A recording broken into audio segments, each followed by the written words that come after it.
We're good? Okay. We're going to get started in just a minute. If you would please silence your electronic devices at this time so we're not interrupted.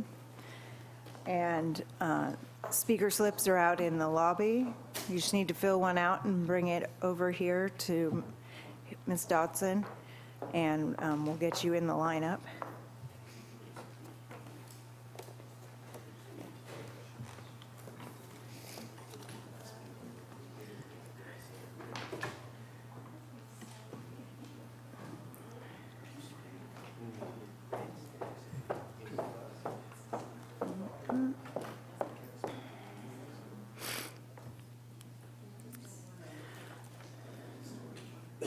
Before I call the meeting officially to order, I just want to read a really quick note here. In April 1962, the Kennedys hosted 49 Nobel Prize winners, along with many other prominent scientists, artists, and writers at a White House dinner. Among the guests were J. Robert Oppenheimer, who was officially welcomed back to Washington, D.C. after a stint in the political wilderness, Linus Pauling, who had picketed the White House that very afternoon, William and Rose Styron, who began a 50-year friendship with the Kennedy family that night, James Baldwin, who would later discuss civil rights with Attorney General Robert Kennedy, Mary Walsh Hemingway, Ernest Hemingway's widow, who sat next to the president and grilled him on his policy in Cuba, John Glenn, who had recently orbited the Earth aboard Friendship 7, and historian Arthur M. Schlesinger, Jr., who argued with Ava Pauling at dinner. Held at the height of the Cold War, the dinner symbolized a time when intellectuals were esteemed, divergent viewpoints could be respectfully discussed at the highest level, and the great minds of an age might all dine together in the rarefied glamour of the people's house. All right. I'm going to call the meeting to order. Can I add something Yes, to that one? please. That Mr. President Kennedy at the time said this is the greatest assembly of minds since Thomas Jefferson ate here alone. So, Thank you for that addition. That's great. I would also like to add, on a less fortunate note, that it was 55 years ago yesterday that John F. Kennedy was assassinated. And if he had lived, this world would be a much healthier and more loving place.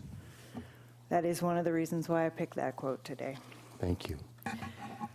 All right. I call this meeting of the Cambria Community Services District Board to order. And if you would all please rise and join me for the Pledge of Allegiance.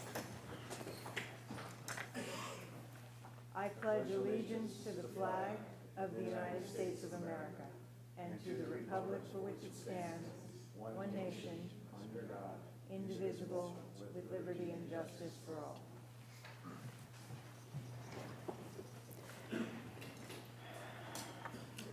All right. We do have a quorum. All 5 directors are here today. Is there a report from closed session, Mr. Carmel? Nothing formal, Madam President. We discussed labor negotiations with IAFF, and we discussed the status of the recruitment of the general manager and a potential interim general manager. Thank you very much for that report. Agenda review, are there any additions or deletions to today's agenda? Seeing none.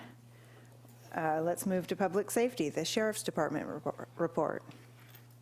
Welcome.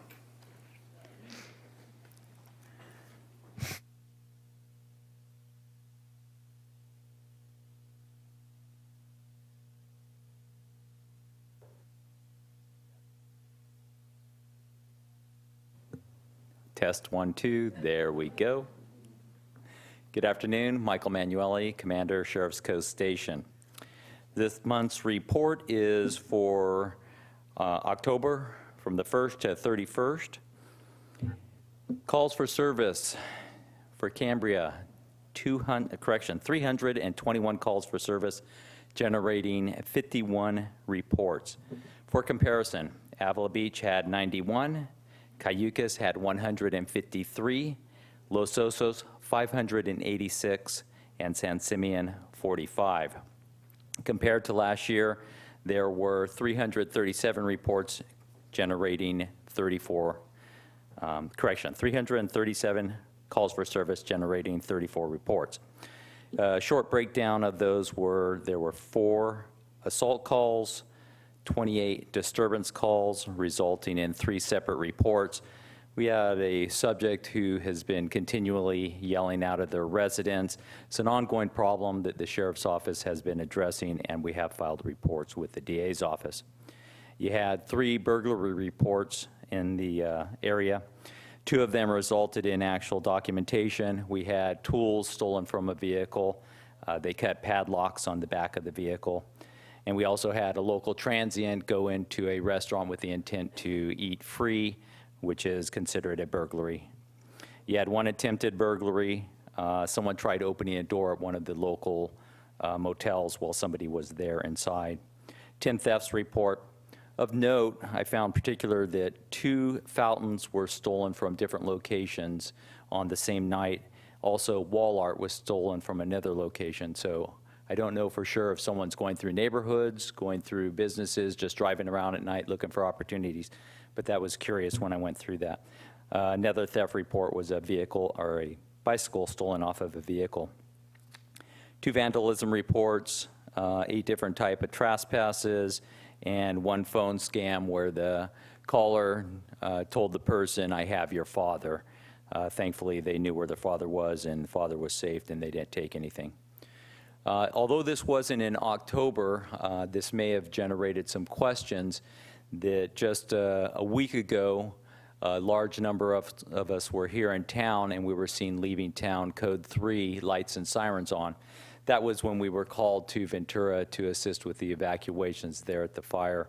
The group that left here continued on to the main station, fueled their vehicles, and responded lights and siren all the way to Ventura, where they assisted with evacuations. And hearing their reports, it was extremely dangerous down there for everybody involved, law enforcement, fire, and the citizens of that community. And we know the devastation that it did do. And that's my report. Thank you very much, and I appreciate that report on the cars going.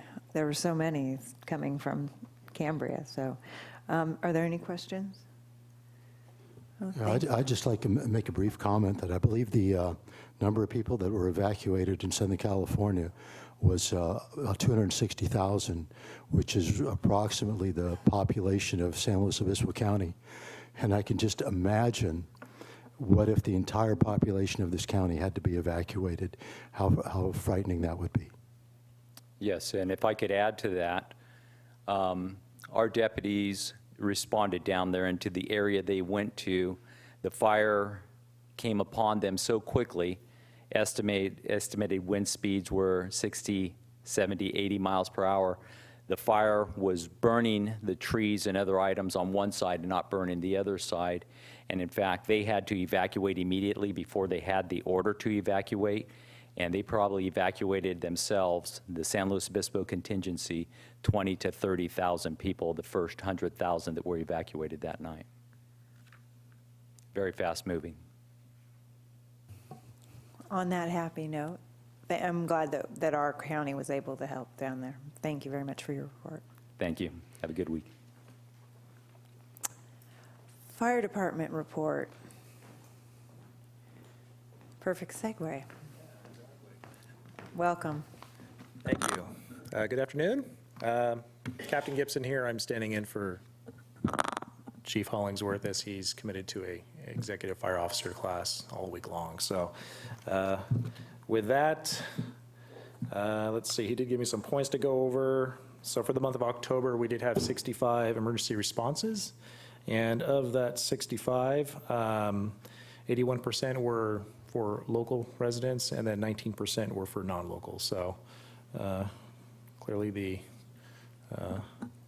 tourism is doing well in Cambria. Prescribed burning in the Lamert area, which is being funded obviously by the Fire Safe grant that was received. There are several personnel crews that have had a hand in that and continue to work on that. They've been kind of static right now as far as burning, just due to the weather. So we look like we'll have some moisture coming in for the Thanksgiving weekend, and that'll provide ideal conditions for us to hopefully continue burning those piles till they're gone. So let's see here. Just some updates on what's going on in the state wildfire season. And some of these numbers aren't current for today, but they're in the ballpark. So for Butte County, that's at 140,000 acres and 40% contained. The Woolsey fire down in Ventura County is at 98,000 acres and 57% contained. And then for 2018, the death toll, which this number says 56 people, the number keeps going up as they unfortunately are finding more and more people who have passed away up in the Paradise fire, so which is unfortunate. But to date, over 1.6 million acres have been burned for the 2018 fire season. So pretty devastating this year, and with these drought conditions, it just doesn't seem to let up. So hopefully we can get some moist seasons coming up and better years ahead. So Cambria Fire, we do have our water tender with Engineer Castellanos and Firefighter Salas committed to that. And they've been there since, gosh, I think they left Friday. So last Friday they left, and they'll be committed for at least a few more days. Let's see here. So we have a couple of grants here. The hazard mitigation grant or the fuel reduction, that's still pending. The AFG radio replacement grant is also pending, so we haven't heard word on either of those. And then just as a safety message, typically when we do daylight savings or fall back to standard time, that's a good time for us to tell people, hey, when you're changing your clocks, change the batteries in your smoke and carbon monoxide detectors as well. So if you haven't done that, please do so, and we're happy to help. If you need to have us replace your batteries, we're happy to throw that ladder up and do it for people. So what else we got? The Season of Hope, we're collecting toys for tots and food for the food bank, and so we're proud to be participants in that. The station is a drop-off point for that, so if people have toys or food they want to bring and donate, Station 57 on Burton Drive is the place to drop it off. That's all I've got for talking points. Any questions for me? Director. October, there was a fire safety week or something at the schools. Yeah, Can Fire you Prevention Week. It's something talk that's about done that? across the entire United States, and it's a big public education event. We obviously gear it more towards children, and we visit schools and stuff, and we're part of the countywide burn relay, and so we did participate in that and hand out a lot of good informational material for the kids and goodies and stuff that kind of help promote fire safety. And I had brought this up at least one time before, but is there any way to have an evacuation drill of some kind or have some more informational for folks so that we can, I know you've had a few town halls to talk about emergencies, Right. but I don't even know if that kind of thing is doable, but seems like, especially with the routes out of town being narrow and. Right, that's an excellent point. Logistically, I don't know the answer to that. Okay. I'm sure, all things are possible, but it's a matter of getting all the cogs in the right place to make that work. So, but I can bring that up to the chief and get that on his radar, and maybe we can get something like that going. It would be good to at least look at. Director Pearson? Yes, part of the Fire Safe Focus group, what they're doing is they're having Cal Poly run a model of the evacuation for our town. They haven't done it yet, but they're going to do it in the next couple of months. They've got it all set up and everything. They're looking for funding from the county Fire Safe Focus group, okay? And if they get that funding, they'll be moving ahead with that. And that basically they'll run several models of how the traffic will or will not flow, and then they'll come back and they'll be able to give us a full report on that at the focus group. And that we can bring back to the staff and to the board, so that maybe based upon that, we can try to make some decisions on changing our evacuation routes and running a drill or something Sure. like that. So So that should happen by January or so. Good, I'm and glad to hear bring it's that already by- underway. Sounds Town, great. town hall meetings aren't a bad idea either, and probably should be something done regularly. Information. Yeah. And then also with regards to evacuation, another thing that a lot of people forget is sheltering in place, depending on timing and where the fire is, and if you have good defensible space and your home's built of good material, that's an option too. So knowing your options, when to go, when not to go, which would probably be something ideal to address in a town hall meeting. So, yeah, excellent points. Thank you. Director Barron. One quick thing, I continue to think that the people that know what the road conditions are here is the garbage company. They pass by every house once a week, and I think the chief has reached out to them, but it's a good idea to have them involved in the conversation because they Okay. know where every street is narrow and because they're here every point. week. So Good point. put them in the loop. Awesome, Get them thank in you the loop for there. bringing that up. All right, I think that's it. Anyone Okay. else? Okay, Thank thank you. you for coming today. Absolutely. I think there's a few public comments that are going to address fire issues, so maybe if Oh, you could okay. stick around for a minute. Sure, absolutely. Thank you.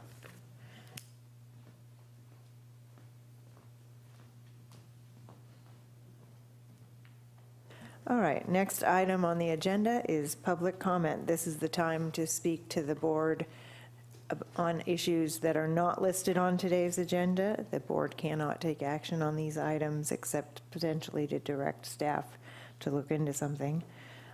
You will be limited to 3 minutes, so we will take them in the order they were turned in. So we'll start with Glenda Hoskins, followed by Brenda Gale. Hello. I'm sorry, I have to bring my computer, but my printer broke. So, can you hear me okay?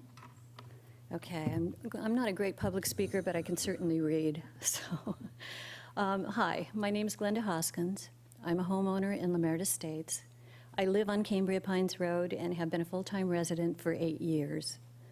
I, along with concerned Lamerta neighbors, attended the Cambria Forest Committee meeting last night, hoping to identify the key decision makers involved in the bundle burn protocol on Cambria Pines Road. First, let me thank Fire Chief Hollingsworth, Cal Fire Forester Alan Peters, and Business Manager for Slow Fire Safe Council Dan Turner, each for their part that they brought in and assisting in the clearing of the invasive French broom and the dead wood on Cambria Pines Road to an action point. It's clearly a first step in decreasing the fire hazard we have all been concerned about for some time. So, respectfully, I would like to let you know that the Lamerta homeowners are deeply concerned about any further burn-in-place action, even if we get rain soon. I think we need to hold an informal town hall-style meeting to have an open conversation about the burn plan and allow the homeowners to get their questions answered and opinions aired prior to any further burn action. There are great suggestions coming forward from many people regarding viable options to burn in place, and they need to be heard. I would like to invite our Cambria Fire Chief Hollingsworth, Cal Fire Forester Alan Peters, and Business Manager Council Dan Turner to attend. We need to move on setting a meeting date as soon as possible to come to an amicable solution to the abatement of these bundles. We all know the fires raging to the north and the south of us are a constant reminder of the seriousness of our situation. Clearly, time is of the essence. Although I prefer to hold this meeting before the end of the month, the Cambria Forest Committee has graciously offered to allow us to use their usual meeting date, date at the Robble Bank on Wednesday, December 12, 6:30 p.m. for this meeting. If there are any suggestions for a date and a place sooner, please let me know. Anything would be considered. We are putting together a list of Lamerta homeowners and any interested Cambrians to allow a full audience. This meeting will hinge on Chief Hollingsworth, Alan Peters, and Dan Turner's attendance. I look forward to any thoughts and involvement. Thank you for your comments. Thank you. Brenda Gale, followed by Carolyn Winfrey. Good afternoon. My name is Brenda Gale. I'm a homeowner on Buckley Drive in Lamerta. I've been there 22 years. I have many firemen in my family, and there's not a profession that I respect any more than they. They're heroes and keep us safe. My issue right now is what I perceive to be unsafe. The dry stacks along Cambria Pines Road and Catherine Drive look like an accident waiting to happen. I want an informal town hall meeting between Lemert residents and any other Cambria residents with Chief Hollingsworth and Alan Peters, Forest Manager, and Business Manager for Slow Fire Safe Council, Dan Turner. My daughter is up in Chico right now, and it's all like an apocalypse up there. They're breathing totally brown air still. I'm looking forward to meeting with these important gentlemen to solve the problem of the dry stacks in the safest way possible. Something needs to be done fast before tragedy strikes California like it did in Paradise. Lemert is at the north end of Cambria, where the most dangerous winds usually come from the northeast that cause really bad fires. That is where all the homes in Lemert and beyond are located. As homeowners in Lemert, we want to have our voices heard about the safest and most prompt removal of the extremely flammable dry stacks in our neighborhood. We live in the heart of the dry forest. Thank you. Thank you for your comments. Carolyn Winfrey, followed by Christine Heinrich. Hello, I'm Carolyn Winfrey, former Cambria resident, former CCSD employee, currently living in Colorado Springs. There is a distinct difference between management and leadership. The CCSD has been lacking in leadership for quite some time. I urge the board of directors to take their time and conduct a proper, thorough, and open search for a general manager who can lead this community with integrity, will work with community members, regulatory agencies, and will also live within Cambria as a fellow ratepayer.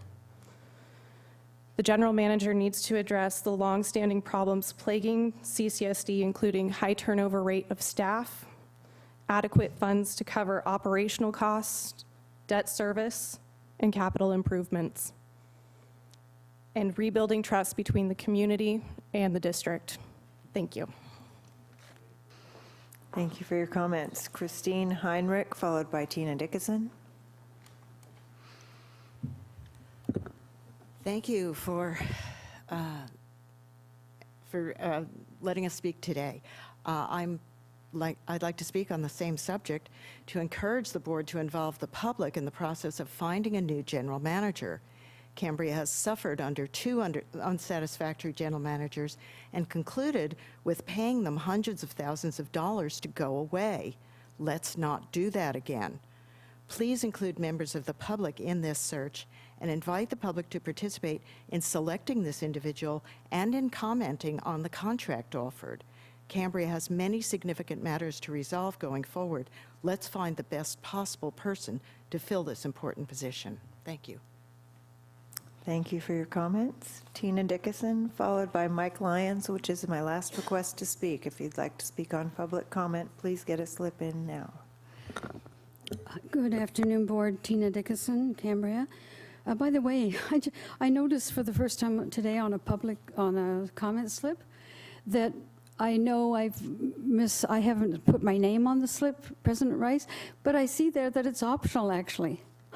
So I don't know how you found out that I was missing my name. Maybe you know my writing well by now. I have to have a name to call is kind of the Yeah, reason. but you do have optional. Yeah, It is interesting. true. That was just, okay. So I am wearing black today. I don't ordinarily wear black in respect for all of those people who have lost their lives and for the brave and courageous firefighters who are trying to save more lives. This has become such a devastation in our state.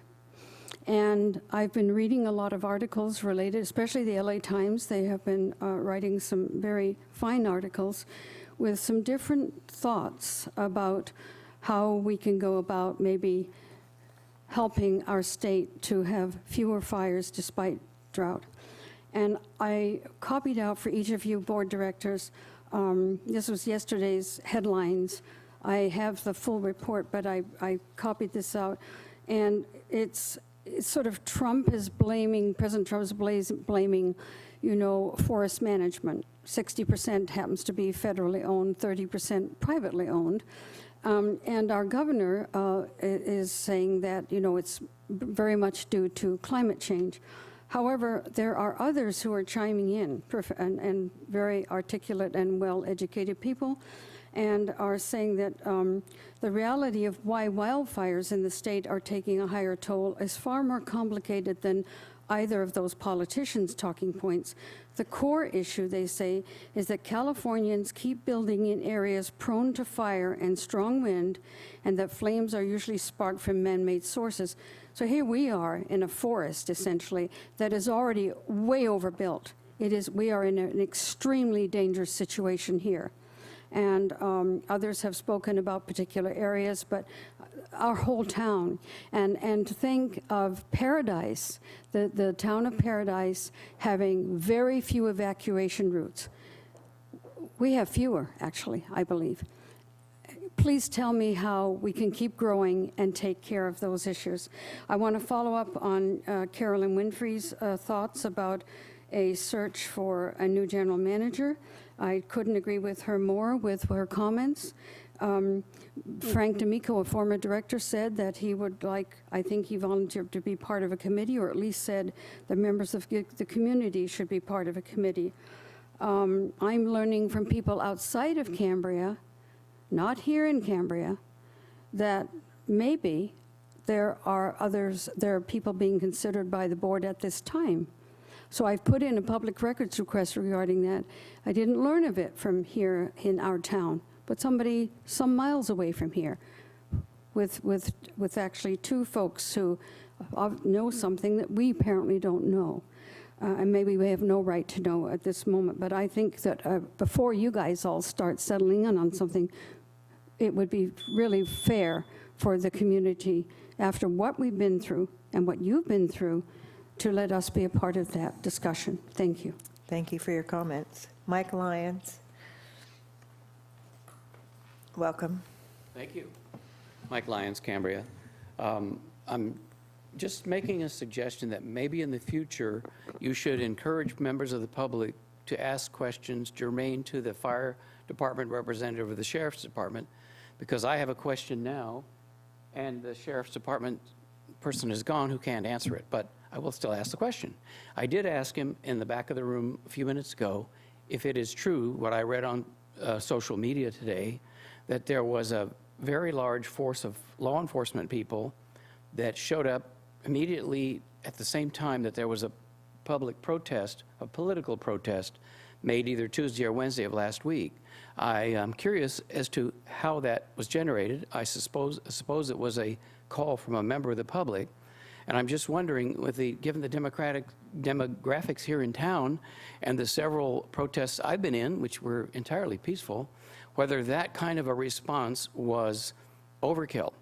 I'm not questioning the motivations of the sheriff's department or law enforcement at all, but I am wondering if that much of a force amounts to almost intimidation rather than public safety. So I would ask if we could find out how these kinds of things are generated so that people would be encouraged to show up for public demonstrations in the future. Two other things I'd like to say. I know this is a suggestion around which has some merit about appointing or finding an interim general manager. But we've already had two failed general managers, as one of the public has just said, and that would mean the current acting general manager, an internal manager, and then finally a hopefully settled upon general manager. That's too many changes in my opinion. I think the board should seek to search for a person who would be the permanent general manager next and abandon the idea about someone from the interim.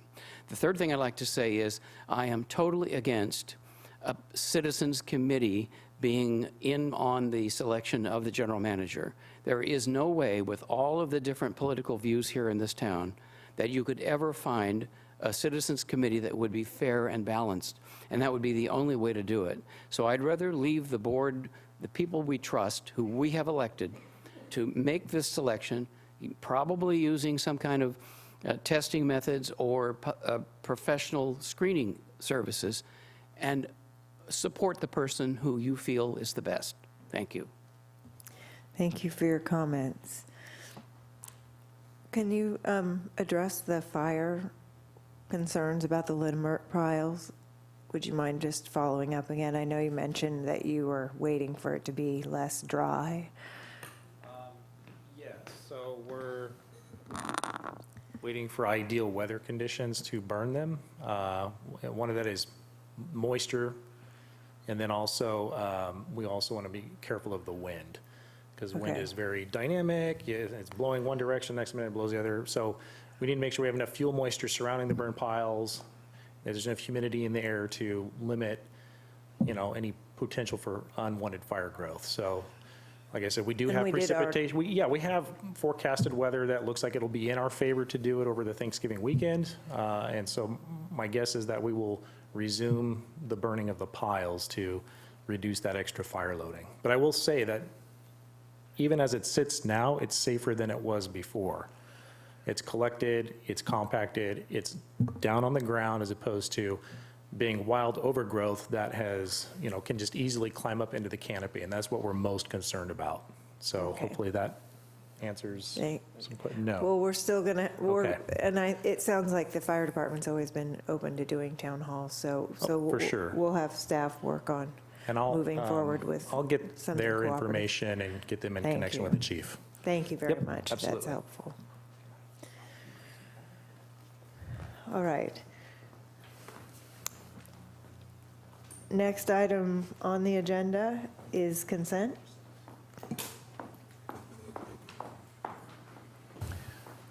We do have a request to speak on consent. Is there any items that anybody would like to pull from consent? No, I have a brief comment, but I'll do that after. But it doesn't need to be on the, No. okay. Doesn't need to be pulled. Okay, so we don't, okay. So the request for public comment is Don Howell on item 4D.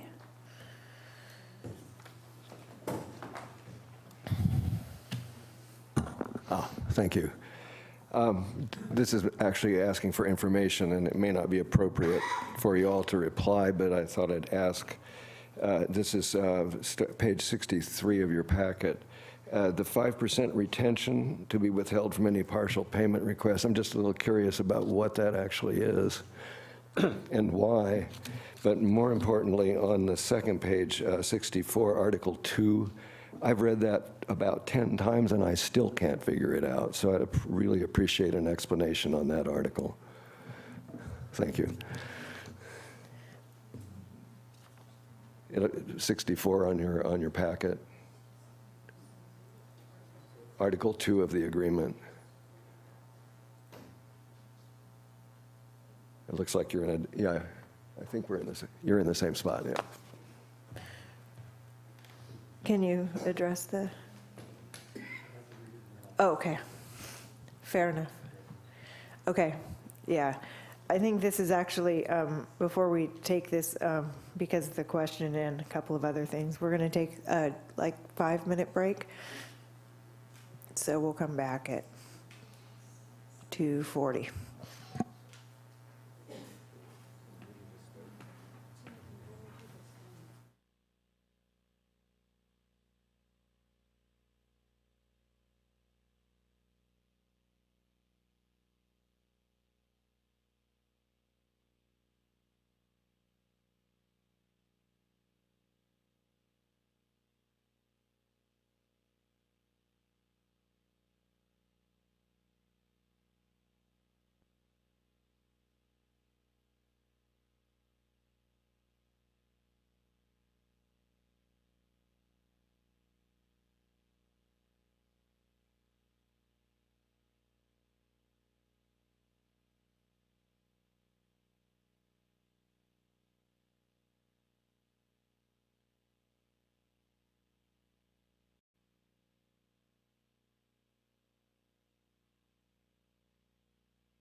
Cambria Community Services District Board of Directors back to order.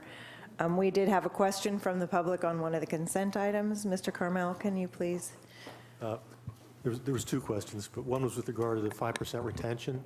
And as you know, it's a standard practice to retain 5% of each payment and to hold it for 35 days after you've accepted the job, just in case any liens are filed. That money then can be utilized to deal with the lien, and it's released after 35 days. And 5% is the most by law that we can retain. Okay, and the second one? It was on really the just a matter paragraph. of a very convoluted paragraph that's hard to sort of untangle. But I think if you read it slowly and you understand that lawyers are not good writers, and oftentimes these agreements get utilized over and over again without really looking closely at what they say, that really is what we're talking about here. But I promise Mr. Howell that once he's sitting up there, we'll make sure that those paragraphs are a little more clean. Thank you, I appreciate that, and that is why we took the break, because I don't want to have the board be approving a contract that has some problem, and I appreciate the detail with which you looked at that, because second page of a contract, my eyes are usually going cross-eyed, and I trust our counsel to give us something that's appropriate. Director Barron. I'm really trying to beat Dave to the punch, but I move that we could, I move that we approve the consent agenda. I'd like to make comment on this item as well. Thank you. Wait, we've got a motion on the floor. Let's see if there's a second, and then we'll go to you. Thank Is there you. a second? I'll second. Okay. Director Farmer. Thank you. The comment I would like to make, and obvious for all of us that drive around in this community, the narrow roads, the dirt roads or whatever, especially narrow roads, they're not going to be paving dirt roads. But there's potholes galore all over town.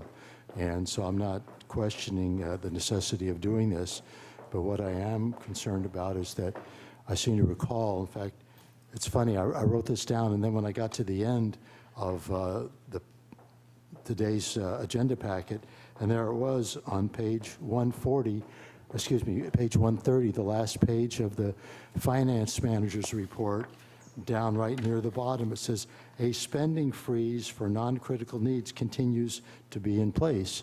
And I'm just thinking, well,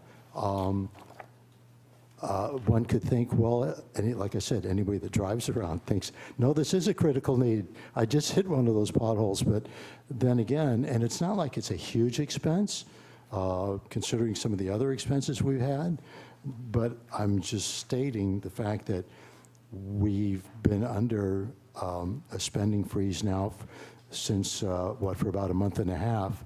And I'm wondering if this is a necessity at this time until we apparently get our financial house a little more in order. Can you address that question, please? I can't say for sure, but I think that a lot of the money has already been expended. And what happens is we do water line repairs, and then we save them up over time until we have enough to hire a contractor to go out and pave over all of them to meet the county specs. Cool. So that's the main reason for doing this. Yes. Is because of that. Is that in there and I didn't read that? I'm not sure. Okay. I guess, okay. Thank you very much. You're welcome. Thank you very much. Okay, we have a motion by Vice President Berenger and a second by Director Pearson. Let's have a roll call. Vice President Berenger. Aye. Director Pearson. Aye. Director Wharton. Aye. Director Farmer. Aye. President Rice. Aye, the motion passes 5-0 to pass the consent agenda. Before we go on to regular business, I have a public comment. It's about 3 minutes long, and it's going to be a video that'll play on the screen.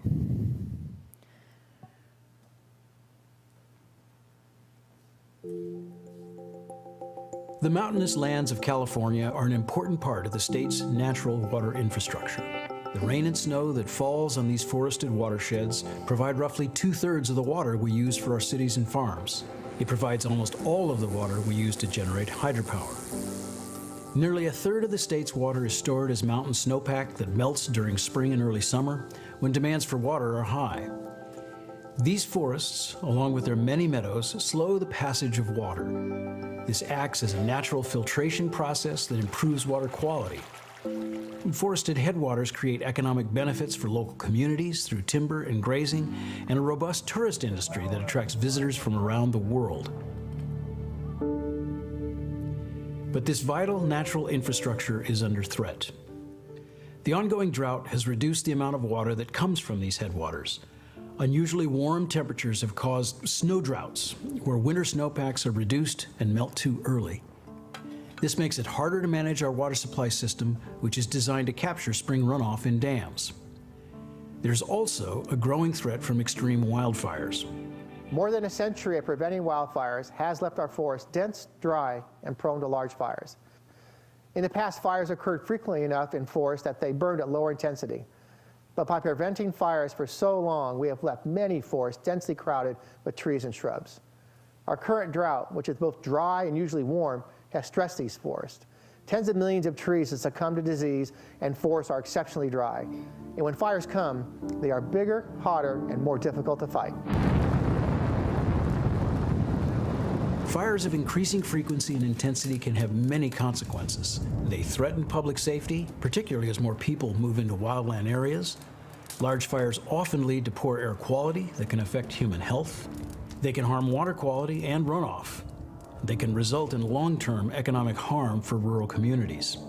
And severe fires, particularly in our drier regions, can lead to permanent loss of forests. To make our forests more resilient, we need new approaches to forest management. These include reducing forest density by reintroducing and managing fire. In some areas, forests need to be thinned, particularly near rural homes and towns. The biggest challenge will be, how do we fund this work? Today, more than half of the U.S. Forest Service budget goes to fire suppression. This reduces funds that could be used to prevent extreme fires in the first place. California, in partnership with the U.S. Forest Service and private landowners, needs to embark on an ambitious effort to restore the health of the state's headwater forests. This is becoming more urgent as the climate warms and droughts become more intense. New management methods, new funding sources, and new collaborative approaches are needed to protect and restore this natural infrastructure that all Californians rely on.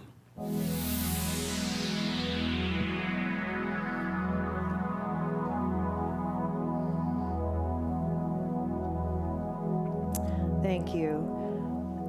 That's a part of a 13 section report on climate change and addressing climate change in the state put out by the Public Policy Institute of California, which is a nonpartisan policy institute.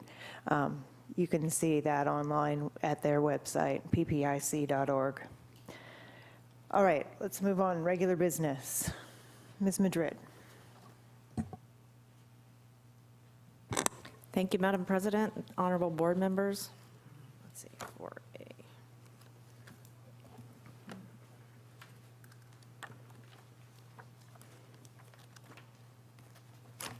Sorry, I wasn't quite ready.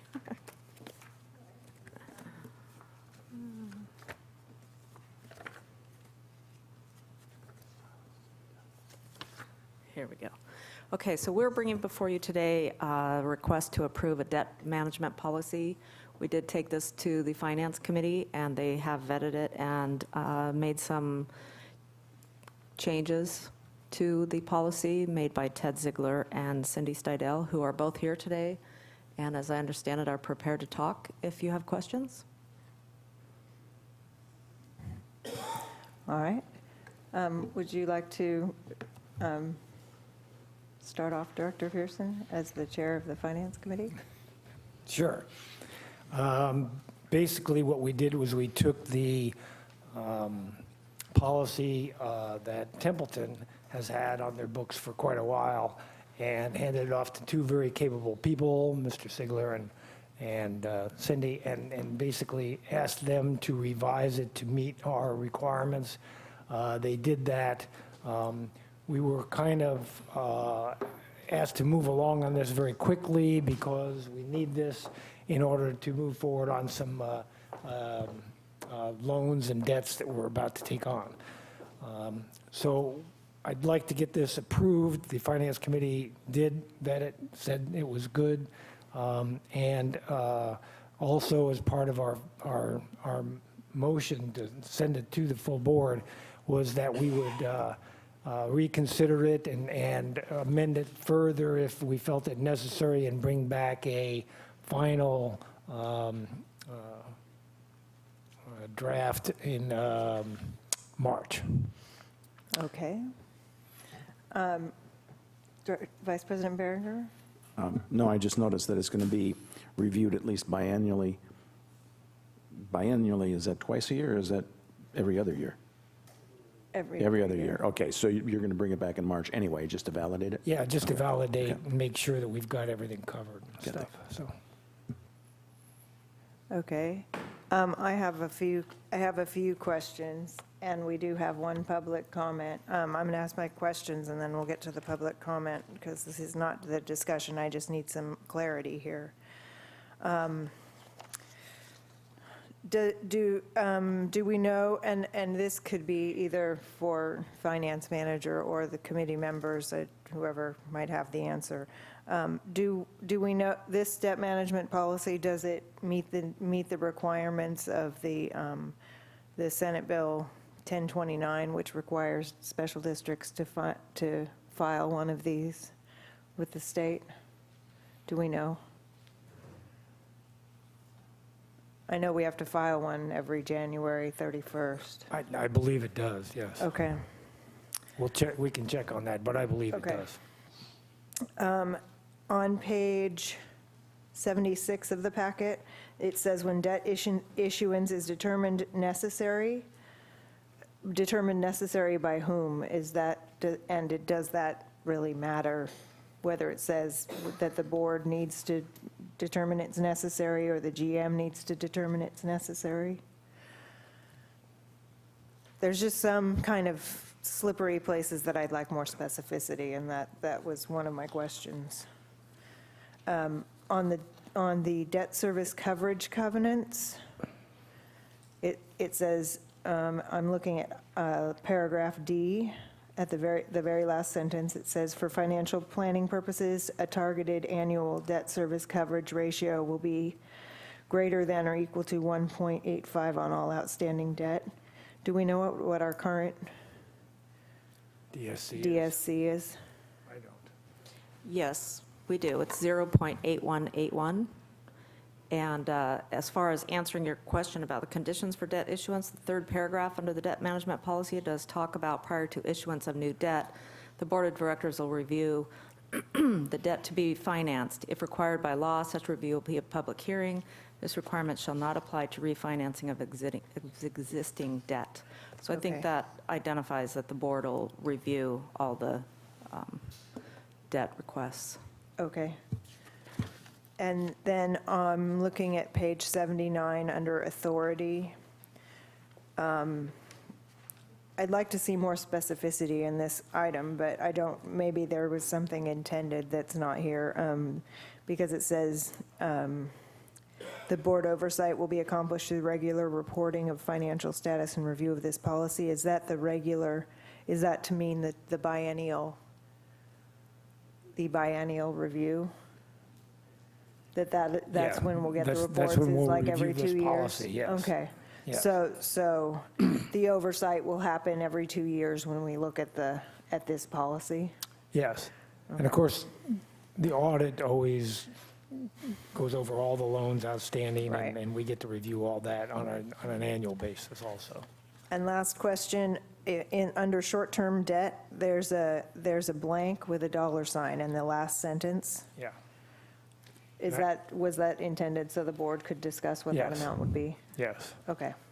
And I think our purchasing policy talks about $25,000 as the limit, so I think that might be a starting place for the discussion. Okay, great. Thank you. Those are my questions. Let's have public comment. Dawn Howell.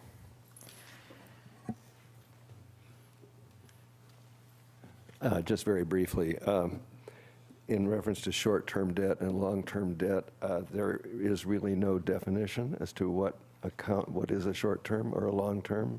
I think wouldn't it be appropriate to have some period of years or something to indicate that? And the other thing is just rather nitpicky. item A down at the bottom of page 75, it looks like there's a grammar problem. When it appears that a capital project or other expenditures as deemed appropriate by the board is of such magnitude, I think the verb should probably be plural. That's just nitpicking, but it stuck out at me. Let's see, it would be second to last sentence, bottom of the page. Is that right? Or if you read down second sentence after A. What page is that again, Don? Oh, I'm sorry, 75. 75, thank you. It doesn't really alter the meaning, but it did just stick out. And I thought, yeah. No, when it appears is, I think is correct. Well, you have a compound subject, though. I just remember.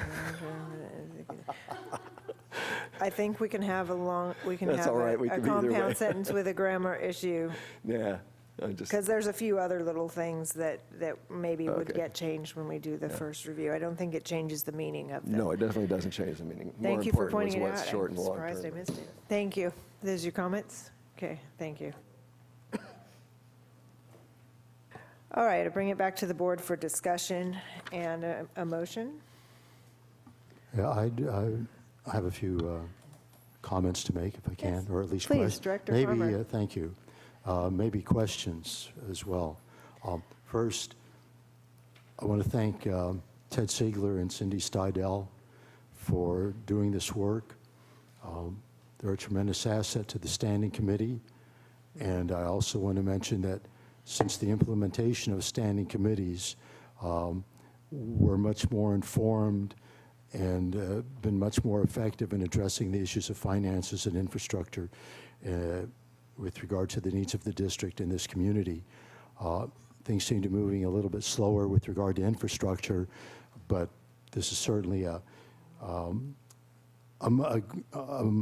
much improvement over how things have been in the past as to how issues have been discussed more in ad hoc committees, and now having community involved and getting the creativity and the skill set of people in our town to assist us in these very important areas of finance and infrastructure is a real blessing, so thank you. So the comment that I'd like to make here, under fiscal impact, right off the bat here, it talks about maintaining a high credit rating and access to credit enhancement and preserving financial flexibility for the CCSD. So I guess the first question I would ask is, what is our credit rating?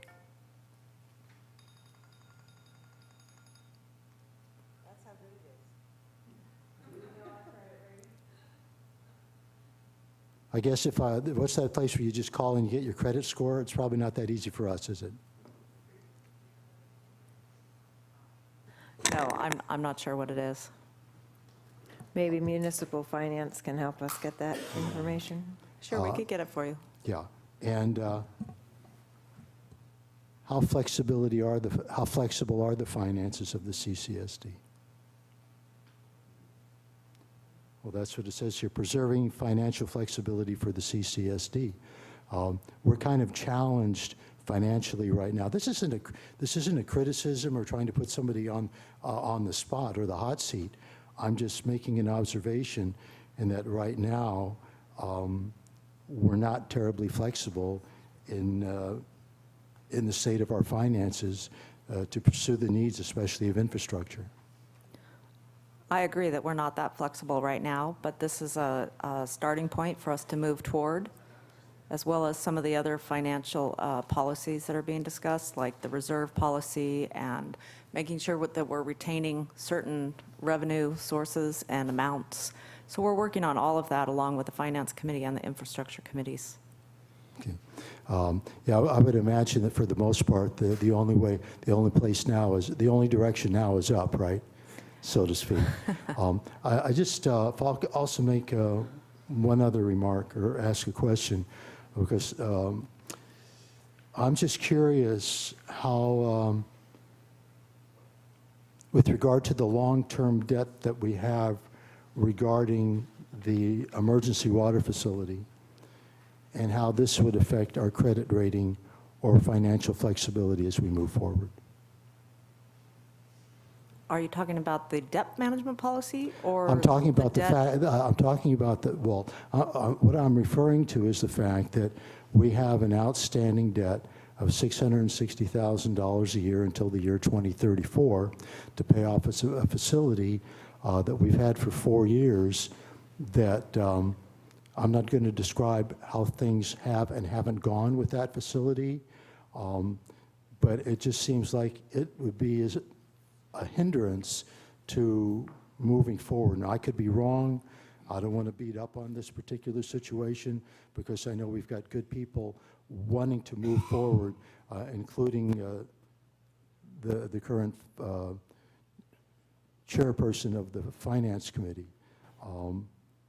But I'm just wondering, and maybe David, you might even be able to address this, how problematic is having this outstanding yearly debt affecting our ability to be more flexible? Well, I'm sure it does, but based upon our credit rating and stuff, the flexibility I think we're looking for with the debt management policy that we're trying to pass here is being able to choose whether we do finance something or we pay it for cash. If we can't finance because our credit rating isn't good enough or we are faced with 6% interest or something like that, then we do have to pay for cash, pay for something with cash. And that limits our flexibility a lot because we have to build up that cash reserve before we can then buy a dump truck or anything else at that point. But basically what we're trying to do is get this on the books so that we do have that choice and we can go out and look at loans or we can look at paying something with cash. And I think that's what we're trying to accomplish here. Agreed. Are you done? I think that it might be interesting to see if this policy would have allowed for that loan to be taken out, if it would have had to be overridden, because I think that's one of the things that I want to see in the debt management policy is how do we avoid, there were extenuating circumstances at the time relating to the drought emergency, so a policy like this might have been overridden anyway. But there's some terms that may have been avoided or we may have pushed back a little bit on. And I just would be curious if this policy was in place, would that loan be able to be in line with what our policy is? And I know I just thought of it just now, so I don't know if there is an answer at this moment, but I think that's what we're trying to do is put something in place so that we can maintain going forward any flexibility that we still have relating to overall debt. Ms. Madrid, did you want to? Okay. I think all of these things are things that we should be looking into when we are looking to revise and bring back. Okay. I'm taking notes, so at the Finance Committee, we will go ahead and look into each one of these and come back to the board at that time and kind of give you a synopsis of what's going on. Okay, so I think there's two things here that I'd like to see that we can get in some way resolved, even if it's to push it down the road a little bit, which is my least favorite preference. One is under the short-term debt, having an amount in there. Mm-hmm. So and you're saying that you think 25,000 is a good amount to put there? Yeah, I would think so.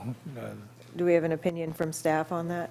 Yeah, I think that's a good starting place. We have intention of bringing the purchasing policy to the Finance Committee too, and we'll work to have these two policies work together. Okay. And we do have staff who's working on getting purchasing policies from other local agencies and other agencies that aren't so local, and we'll try to come up with a good policy that fits the CCSD. Okay. Vice President Barringer? No, okay. The other one is about the debt service coverage and our current debt service coverage being not greater than or equal to 1.85, which is what it says in the policy.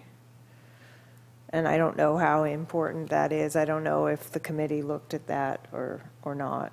And again, like I said, it might be something that we can't figure today, but I want to try to have My goal on any policy is to have what's happening on the ground match what's in writing. So if this is not matching, I don't know how the rest of the board feels about it, but Vice President Berger. Okay, I feel fine about the 1.85 situation because that's a goal on what we're going for. I would go so far as to say that we should, I'll make a motion that we approve the policy, but I think with the addition now, rather than waiting 3 months, of $25,000 being the key for, I think that's a good suggestion. I think staff recognizes that. Takes 5 letters to put down in this policy, and I move that we approve it with that one change. That's my motion. Is there a second? I'll second that. Motion by Vice President Berenger, seconded by Director Pearson. Is there any further discussion? I overlooked one more question that I had, or at least issue of clarification on, excuse me, just a moment. On page 77, were conditions for debt refinancing. I'm just curious, what debts would the district be considering to refinance? And I guess why? It's kind of a foolish question, obviously, to be able to use our money more wisely, but what particular debts that we would have would we be most concerned about, refinancing? And how easy would that be? Well, I think the obvious ones are long-term loans would be the ones we would try to refinance if we could.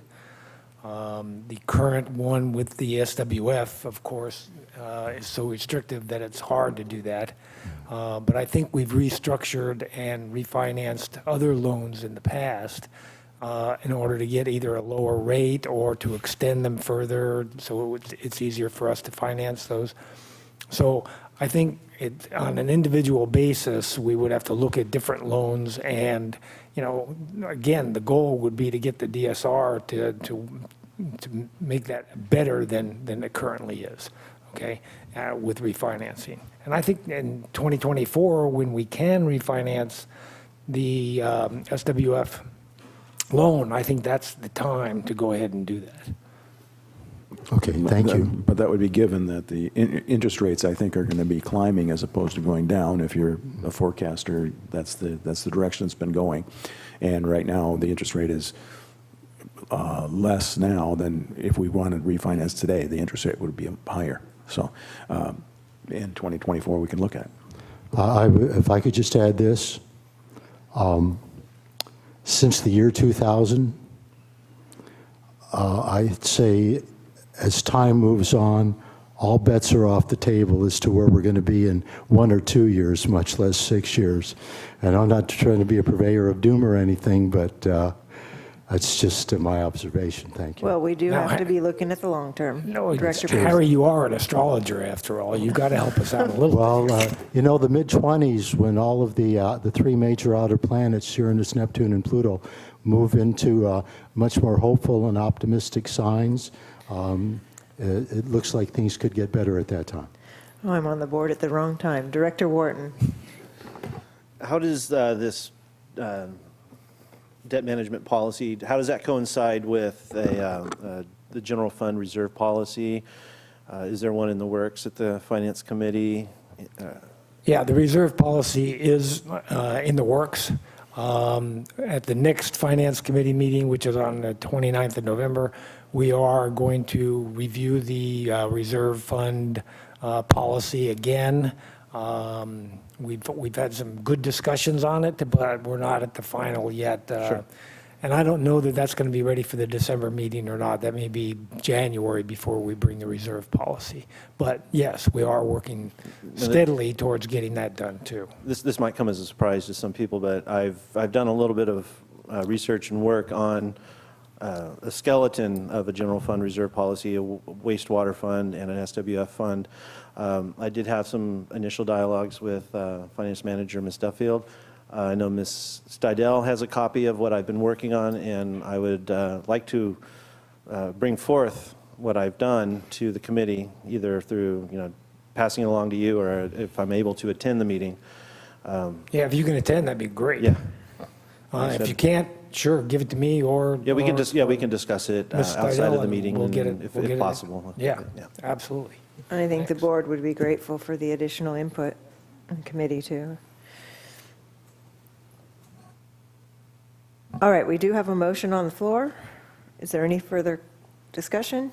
Then let's have a roll call vote. Their motion was to add in the 25,000 on that blank line and then pass the debt management policy in the packet.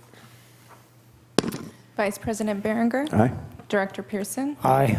Director Wharton. Aye. Director Farmer. Aye.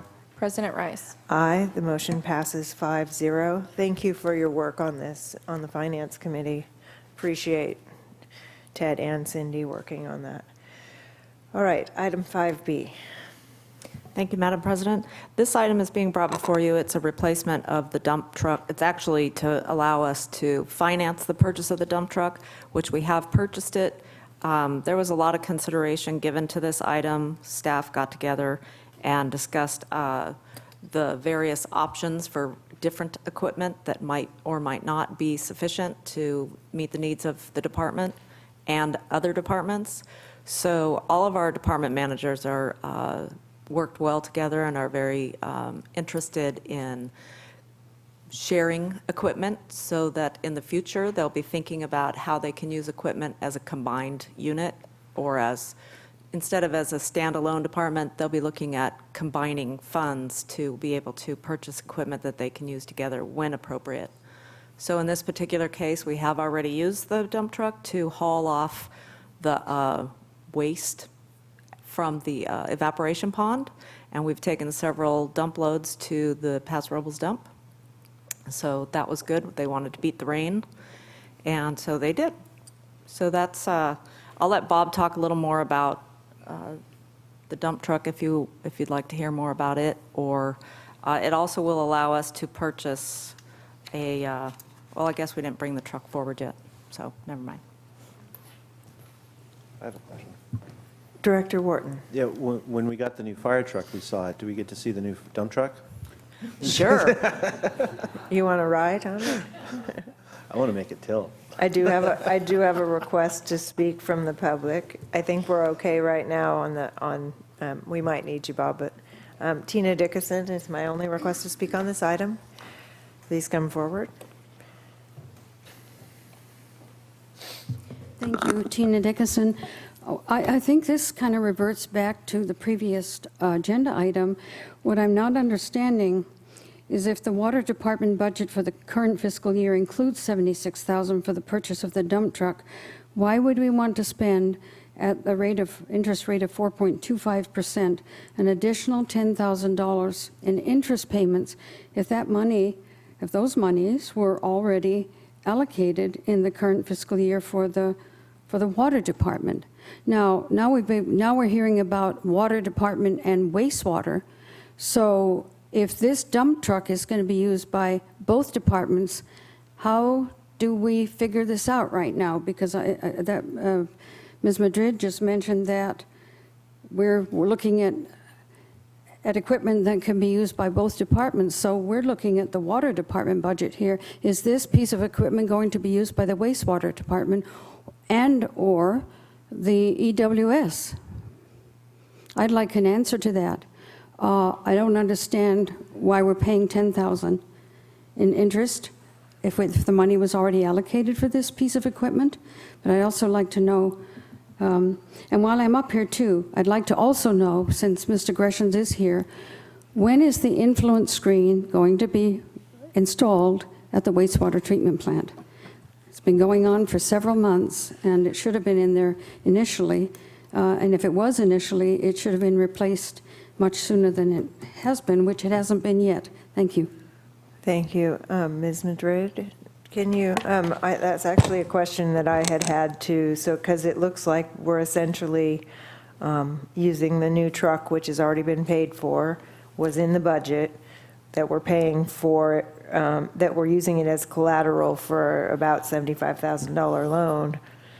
which means that we're paying about $9,000 over a 5-year period so that we have current cash flow. So is that kind of, because this is actually not a loan for the truck, it's a loan kind of to get that cash flow back? Is that the case? It's reimbursement for the loan funds, or for the purchase funds, yes. But that's not what I understand was in the budget. What I understand was in the budget, and maybe Pam can help me out here, is it was the first year's payment, although it did denote that it was $76,000, but that was long-term. Because I asked the same question. Okay, so we don't know, do we know if 76,000 is in, or if it was 16 or something different than 76? In the fiscal year 18-19 budget, there are 2 items for this truck: the loan proceeds of $76,000 and the offsetting purchase of $76,000. The first debt service payment will not be made until this time next year. Oops, sorry. So we would budget the debt service in whatever ratio we decide to split the truck in. If it's not going to be solely used by the water fund, we would budget all that debt service totaling $16,000 within the appropriate funds.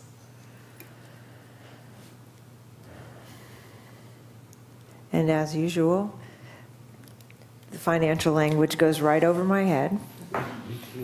But I am kind of concerned that we're paying for the cash flow to be in here, especially if we essentially zeroed it out by saying we're going to pay for the full amount by getting the funding. But I know our budget I was not happy with how far we were in the red for some things. So, Director Pearson? So I think they brought this forward so that we could decide whether we wanted to finance it or not. And I think it's a good idea for 2 reasons. One, helps our cash flow and helps us do other things in the water department that we need to get done, okay, instead of spending all that $76,000. And as the finance director just said, we can take this and split the payment into different departments. And I can see where the F&R department would be using this dump truck also. So I don't know whether to be 1/3, 1/3, 1/3, or we do something else, 50% water, or what it would be. But we could come up with those numbers and then distribute that properly through if we did the loan. Whereas if we did the purchase, it'd probably be the water department that would pay the full amount of $76,000. We did discuss a scheme, if you will, for developing a process by which we would charge each department based on an hourly cost, but we'll have to evaluate as we get there.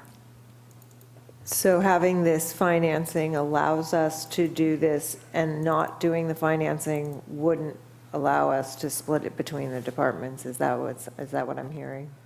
We could still credit the water department with whatever rental fees, if you will, from the other departments. Okay.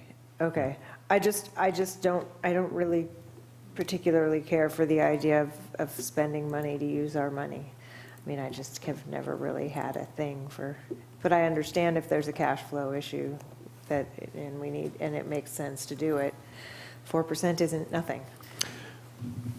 With that, I move that we approve Resolution 35-2018 to finance the purchase of a replacement dump truck for the water department. I'll second. Moved by Vice President Berenger and seconded by Director Wharton. Is there any further discussion?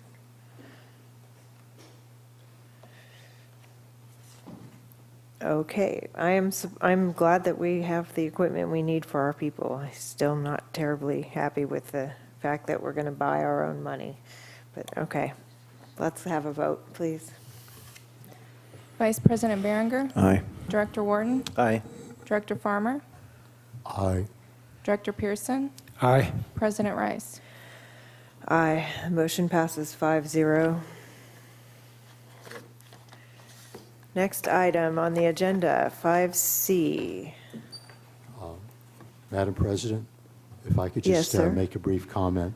I hope that at some point in the very near future, and I realize that water department funds are a bit more solvent than in other departments, but hopefully we can get wastewater, a much-needed Vector truck. That's a very high priority. That's kind of beyond our scope right now, but I just wanted to throw that in. Thank you for your comment. Ms. Madrid. Thank you, Madam President. This is an item for discussion and consideration of a process for declaring stages of the water shortage emergencies, and I would like to turn it over to District Council to be able to give you a better idea. Madam President, members of the board, you've actually seen this item in various forms over the last few months, and it's providing direction, it's discussing and providing direction to staff as to a process to establish water shortage emergency stages 1, 2, and 3. As you know, our Chapter 4.12 of the Municipal Code contains elaborate provisions addressing this issue. Unfortunately, it's based on a flawed model, so that's actually never been used to declare any of the stages since it's actually been in the code. We use Water Code Section 350, 353, and 378 as the authority to establish these stages. We've done that in 2004, 2007, and 2014. So I think what we're asking here is to discuss how we're going to establish a clear and delineated process with the criteria as well to declare these water shortage emergencies. And it can be done through various ways. I think the staff report recommends an ad hoc be created, maybe solicit some input from the community. You can always get a consultant, but that costs money and probably isn't necessary in this circumstance. Probably shouldn't have mentioned that. Hasn't stopped us before. I will say that in reading 4.12 again today, it has a lot of good sort of framework. It's a nice skeleton. And I think if you start with 4.12 and start excising portions of it out, the balance of it really isn't that bad. So that's one approach that can be taken. But at this point, we're just asking you to discuss it and try to figure out how you want to move forward with actually establishing viable process for declaring these emergencies. Okay, thank you. This is something that has been on my mind since I was on the Water Emergency Alternative Citizens Committee and before, from the Water Master Plan and our various urban water management plans, which have some measures in them, correct me if I'm wrong, Bob, that some of the how do you address a drought is in part of what we have to put in our urban water management plans. I think today what we are trying to get to is having what's on our books match what's happening on the ground. By doing it under the Water Code 350, it could be different every time. A stage 2 could be this amount of water gets allocated, or it could be just because we do it under Water Code 350 and not an ordinance. So I think by revising this is just my personal thinking on this, and I'd like to hear what the other board members have to say. But I think that by revising the ordinance, it gives a sense of stability that this is what we are going to rely on, and we're not going to just, as an emergency comes up, declare by resolution, these are the stages. So there's more consistency over time for how that's done. And there's been so many changes in technology and water usage since the severe drought of 2014 that an update is probably necessary anyway, since the amount per day per person is significantly different. I have some requests to speak. Are there any questions before we go to those requests? Okay.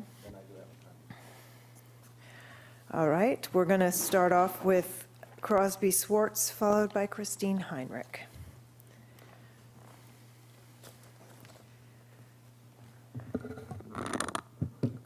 Good afternoon, Madam President and Board.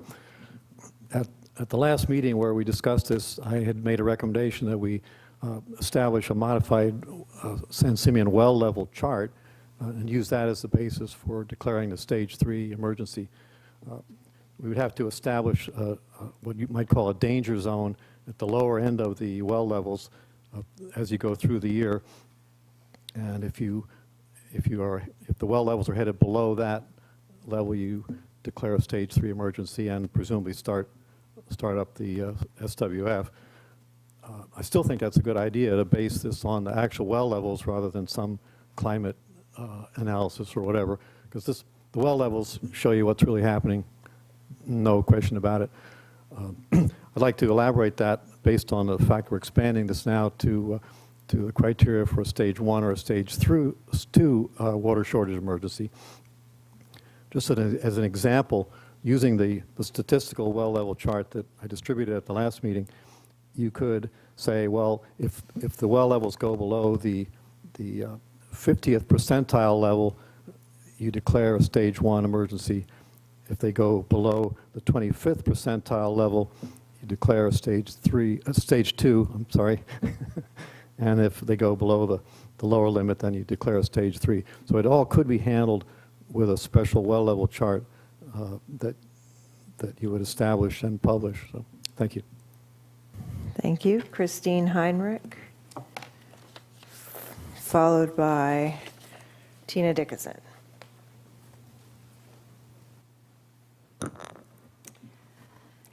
Hello. I speak to you today as a director on the Board of Green Space, the Cambria Land Trust. This agenda item is a staff recommendation that the board discuss this issue.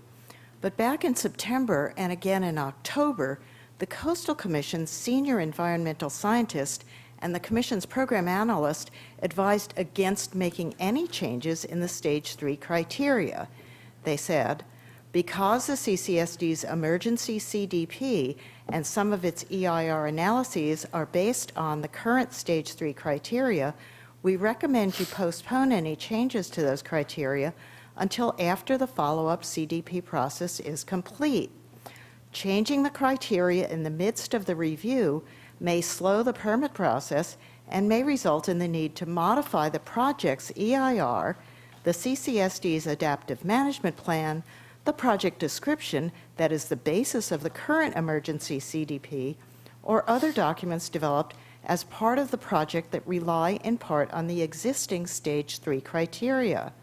Additionally, because the emergency CDP is based on the Stage 3 criteria in place at the time of permit issuance, changing those criteria may put into question the applicability and validity of that emergency CDP for any anticipated facility operations that would take place before the CCSD obtains a final follow-up CDP.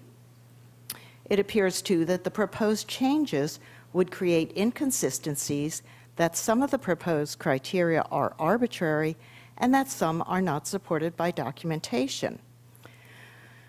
These people helpfully point out where and what kind of documentation is needed, and some of the pitfalls of failing to base the criteria on facts. One such risk is the possibility of going from no restrictions to Stage 3, which is what happened back in 2013 when the board went from considering adding new water connections to a Stage 3 emergency within weeks. We're not sure we understand why the board and staff are proposing to create an ad hoc committee when the Coastal Commission is recommending that the CSD and county complete their review of the CCSD's follow-up coastal development permit for the EWS. It seems that if you would urge the county to complete their review of the emergency water supply, which we have been waiting for since 2014, the criteria will be clearly defined with data, documentation, and analysis by the experts who will review the CDP. Having town hall meetings and creating an ad hoc committee do nothing to resolve these serious issues of water quality, water quantity, stages of emergency, and availability of natural resources. As the Coastal Commission points out, 5 years is too long to wait for oversight of this water project that has already caused environmental harm to the coastal creeks and riparian corridor. Thank you. Thank you for your comments. Tina Dickinson, followed by Dawn Howell. Tina Dickinson, I did request from the Coastal Commission any communication between the CCSD and Daniel Robinson and Mr. Lester on this issue. I received on October 3rd, actually, before the October 4th meeting, what Christine just read from, the letter that was sent to Mr. Greshams and the board members. you know, 4 years and counting since the facility's been built. 4 years and looking at $9 million of a loan with $4.3 million in interest. Double that pretty much, double it to $20 million, I would guess at least, is what we've spent, and we have no regular CDP. And yet, you can't, this is a water district that was established in 1976, and here we are in 2018, and we can't figure out the criteria for levels 1, 2, or 3, which I can assure you in 2013, when the crisis hit after the board was ready to hand out as up to 20 intent to serves on August 22nd, 2013, not a single 1 level or 2 or 3 was ever declared by this agency until 2 weeks after the governor on January 17th of 2014, on January 30th. That's when there was a declaration of an emergency drought, 3 condition, after we'd been through the hell that we had been through. So I would say that if we're at 12 feet right now in the Sansamine wells at around at least of what's in the packet here, Santa Rosa's at 54 feet above sea level. You know, why are we, this should have been dealt with, for one thing, a long time ago. This is the job of this utility services district. I don't understand it, and I don't see how you can go against, again, what the Coastal Commission is advising and really warning you about, to go through. You have your municipal code. You're trying to change that. You never seem to follow what you have or what anybody else tells you. You're trying to always scoot around it, and you always come up with an empty tank of gas. And I, for one, am sick of it, and we have people hired, paid to do their job, and yet it takes, you know, others to try to tell you how to do your job, and you still can't listen. So please, take the Coastal Commission seriously, work on getting this CDP, but I don't see that this is an emergency of any nature right now. Rain is forecast for around Thanksgiving or just after. The wells, considering we've had very little rain, are in pretty good shape. Thank you for Sorry, your comments. it's very frustrating. Thank you. Mr. Howell.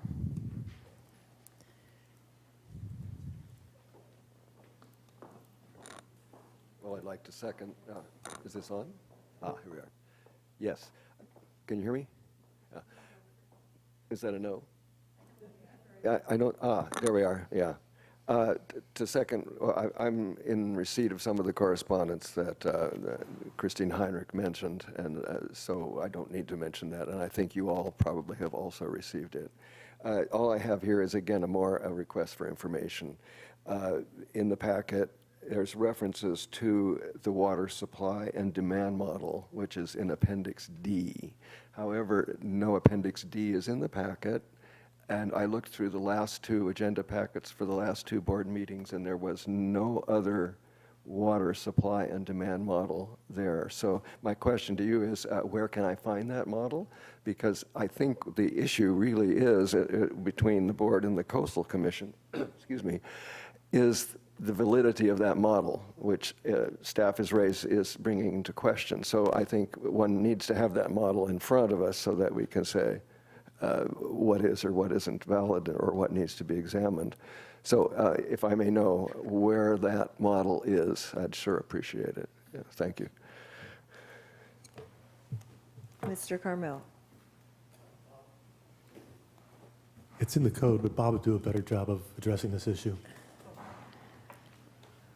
Mr. Gressens, welcome. Thank you. I was going to say the same thing. It is in our municipal code. I was almost copied verbatim and put in the municipal code, which is online. It's on our CCSD website. And it all originated in a 2000 report that was called a Water Supply Availability Report that I think Kenny Jinks Consultants did at the time. So there's another source that has a lot of information on it. Okay. Thank you. Director Brenner. If you don't mind, I think this is, my fault that we're looking at this in a way. And let me first address the fact that we did get an email from Daniel Robinson I have talked to him since. It's clear that there was a misunderstanding from Mr. Robinson and the Coastal Commission. They thought we were going to try and change the criteria under which we declared the emergency in order to have, actually produce the EWS, when in fact we did not use what was in the code. And everyone's right on that. We declared an emergency because we didn't have any water. That was the water that we had wasn't reliable. That was really the situation. And now we have an EWS, which allows the reliability of our aquifers in the future. The things that I did send an email to him. I copied the entire board on the email that I had sent to him. He acknowledged that. He also has moved on. And since then, I have talked to his Brian, I had it right in front of me. Brian O'Neill. And he's aware of the fact, and I've offered to, even after this meeting, I've offered to keep him up to speed on what we're trying to do. What we're trying to do is put something in the code that we can look at, and it's not predictive. Right now we have a model that predicts the weather, and it didn't predict the weather appropriately in the past.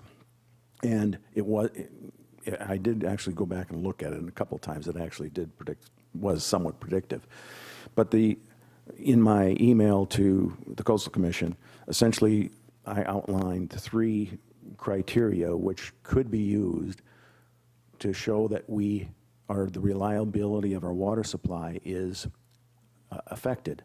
One, we look at it each month, and I've brought it up many times, that the WBE well is not to go below 3 feet on the Santa Rosa Creek in order to protect steelhead, in order to protect, let's just say, protect the environment and protect us to ensure that we have an adequate amount of water. So the WBE well is the one that's most important because that shows that water is continuing to flow to the ocean. And when it starts getting below that, that's a critical area. It probably coincides with well levels also. But the WBE well from our permit is one that's brought out in the license that says if you go below 3 feet, you need to get a dispensation. The San Simeon aquifer, likewise, we look at the gradient. And like I've explained before, if the gradient between our production well and a measurement well goes negative, meaning that the underlying salt water has an opportunity to move upstream, which is the wrong direction, by the way. When that becomes 0, that would be a trigger that says we no longer have a reliable water supply. Now, it turns out that we can, in fact, use that aquifer, because it's very large, for 3 months. But after 3 months, we have to ask for a special dispensation. That has been in our past permits and will likely be in our license. And the third thing that would affect whether we should go into a stage 3 would be a catastrophic loss of either aquifer for one reason or another, or storage, or the ability to produce that water. So very 3 quick things.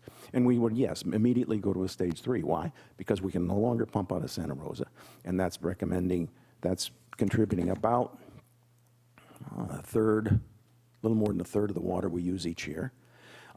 If we lost the San Simeon aquifer, or if we needed to continue to pump out of San Simeon, and yet it's not so much a well level, we don't want salt water to come in and intrude that aquifer. If it does, the consultants that I've talked to say that it might take the better part of a decade to wash out. You have to have a lot of water to wash that out. As we all know, fresh water floats. That's why icebergs are floating in the ocean. And so we need enough fresh water to hold out the salt water, and that's why I recommend a 0 gradient. Once in a while, I looked historically, and in a couple of years, it's pretty rare, we get a negative gradient. And of course, it's an emergency. If we have an earthquake that wipes out some of our storage or something else, yes, we should go directly in it. And that, by the way, isn't an excuse to run the plant. The assumption is the plant is going to run. The plant is going to keep those things from happening. But even if the plant is running and something like that happens, that's when we go into a stage 3. That's when we go into different types of restrictions and penalties and so on and so forth. That plant is there to keep us from getting into an emergency, not so much reacting to one. And I think that has received good note. I'm going to try and, on my own, go to Santa Cruz and make sure that I talk to the people at the Coastal Commission to make sure that we're working on the same plane, same page. And as far as, I'm not so sure, I would almost move, I'm not going to make a motion yet, I normally do, is that I'm not sure town halls would be appropriate until we have nailed down something that we're going to bring about, and then have people, the public review what a stage 1, stage 2, and stage 3. I'm just concerned about a stage 3. Stage 3 is when we're in trouble. And please read, I think it's 4.12. If you read that ordinance, before you get to a stage anything, there's no washing of cars with an open hose. Everything that the state has adopted has been in our code for decades. So what a stage 1 and stage 2 would look like, I don't know. But I do know what a stage 3 would look like. So I'm interested to hear other people's opinions. So it sounds like there was communication since that email that was read that clarified some of the confusion that coastal staff may have had, because I think that we want to be clear that we're not trying to make an end run around anything. No. What we're trying to do is make something that's solid, that we can rely on in future years to say, this is the point, which is what the ordinance was intended to do originally. Right, and if you read the staff report and the staff report previously, it was clear that district council said over and over again that we didn't use anything that was in our code to declare the emergency. We Right. declared the emergency because of the facts on the ground. Right. And future emergencies should be outlined as the facts on the ground, what our aquifers are doing. Right. And how we're doing it. So that's the key. And so the recommendation of council is if you take a look at 4.12 and use that as a base, but come up with non-predictive, not a model that predicts what the weather's going to be like. I mean, gosh, we're in the wrong, with the changing weather and the changing predictors, I don't think we could relied on them in the past, nor could we rely on them in the future. But we can measure, just like some of our commenters said, we're actually in pretty good shape. And we didn't have that great of a winter last year. We just had one big storm. So, and we're still doing okay from, our aquifers have responded well. Probably the biggest reason the aquifers has responded as well as they have is that we're only using 70% of what we have used in the past 20 years. So we're just not drawing as much water out of the aquifers as they are. So, again, something I just said in the previous item, I think, having the way that we're doing things on the ground match what's in writing, especially when it's an ordinance. This discussion today isn't about changing anything about anything yet, because the first thing we need to do is we need to have the people who are the experts in the supply of our water system, and experts that have looked at what our demand is and what our demand is expected to be, because the reality is it's not just about supply, because there will never be infinite supply, so we have to be looking at whether we can meet the demand, and that means that we have to make some predictions, forecasts of what the demand may be going forward, and that's part of what the Urban Water Management Plan looks at. And so I think it's imperative that we have something solid that says, here's what these are, and maybe we don't even call them stages. Maybe we do something different, but we have to be able to ramp up the conservation and let people know before we are, unless it is we lose an aquifer. If we lose an aquifer, that is automatic, instant stage 3, because it's an instantaneous thing, but a drought is a really slow-moving thing. So being able to cut back at levels that are less than oh my goodness, we're going to be out of water is an important part of managing the entire supply and demand. I think the recommendation of having an ad hoc committee to look at what things need to be changed could be useful. I think that would be followed by getting input from the public, because you've been on this board for 8 years, and as all of us have, we've learned a lot about the technical aspects of these things, and so has the public. It's a very smart town. I think having the input from the public is important. We also have to look to and trust the people who are running the system, because they are the experts in that part. They have given us such good reports that we've been able to look at it like this, and you've been able to give this explanation today and have the discussions with Daniel and Brian and whoever else that we need to be having those discussions with. I would be the last one to try and do anything that would delay the CDP any further. What I do think we need to do is have something that is reliable in terms of what we're going to look to going forward to determine whether we need to have any stage declared.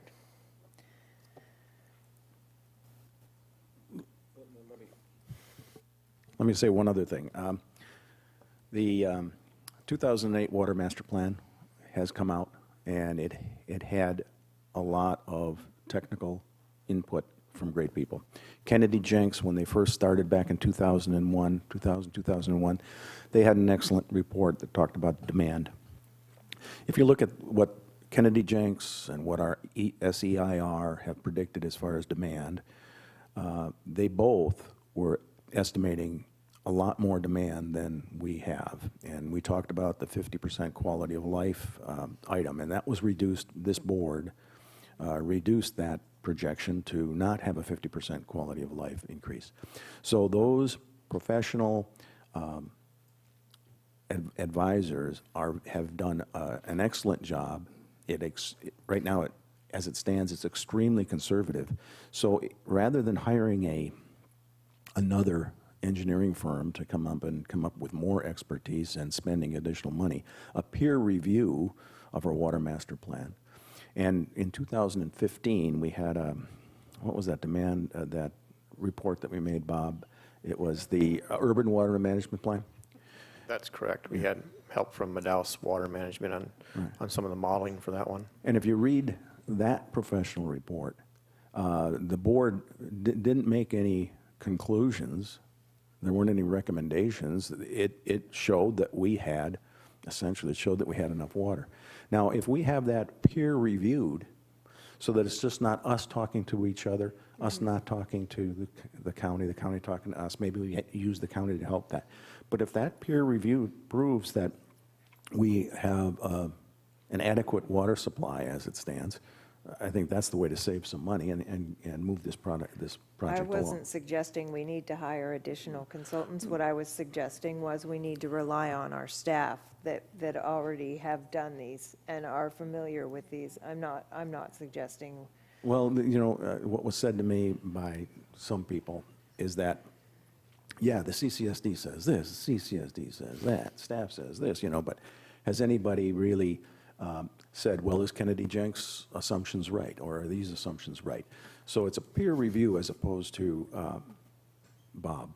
You know, Bob's a great guy. He does excellent work, but he's relied on consultants, so maybe he's the peer review that we need. Maybe that's all.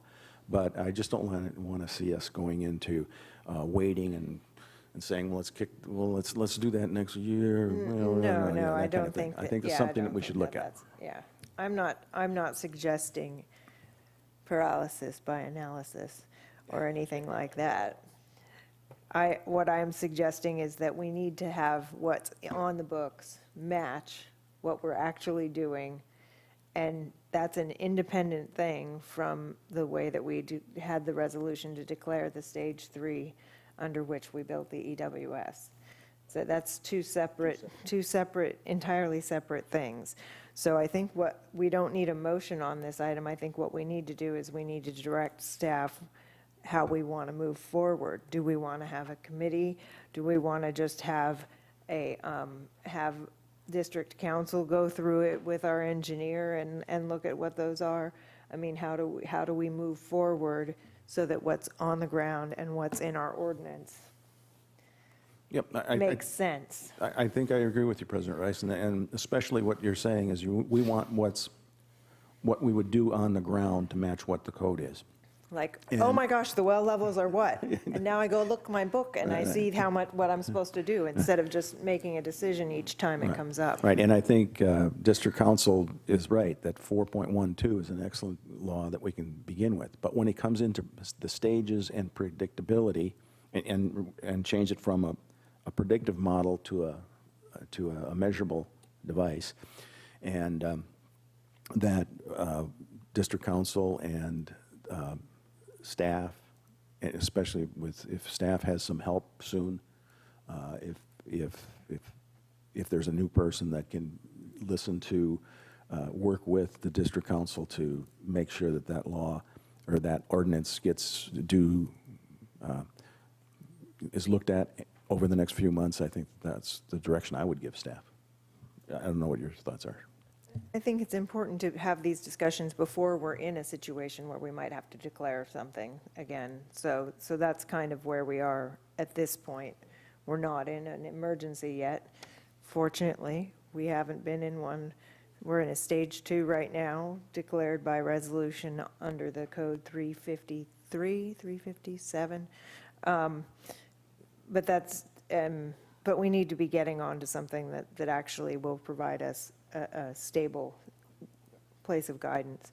I'd like to hear from other directors. The reason we're doing this when it's not an emergency is so we have time to think and we're not in a panic. Other directors, anybody? Director Farmer.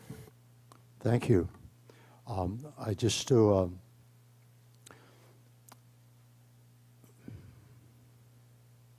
to consider Mother Nature as to how she has blessed us in so many ways.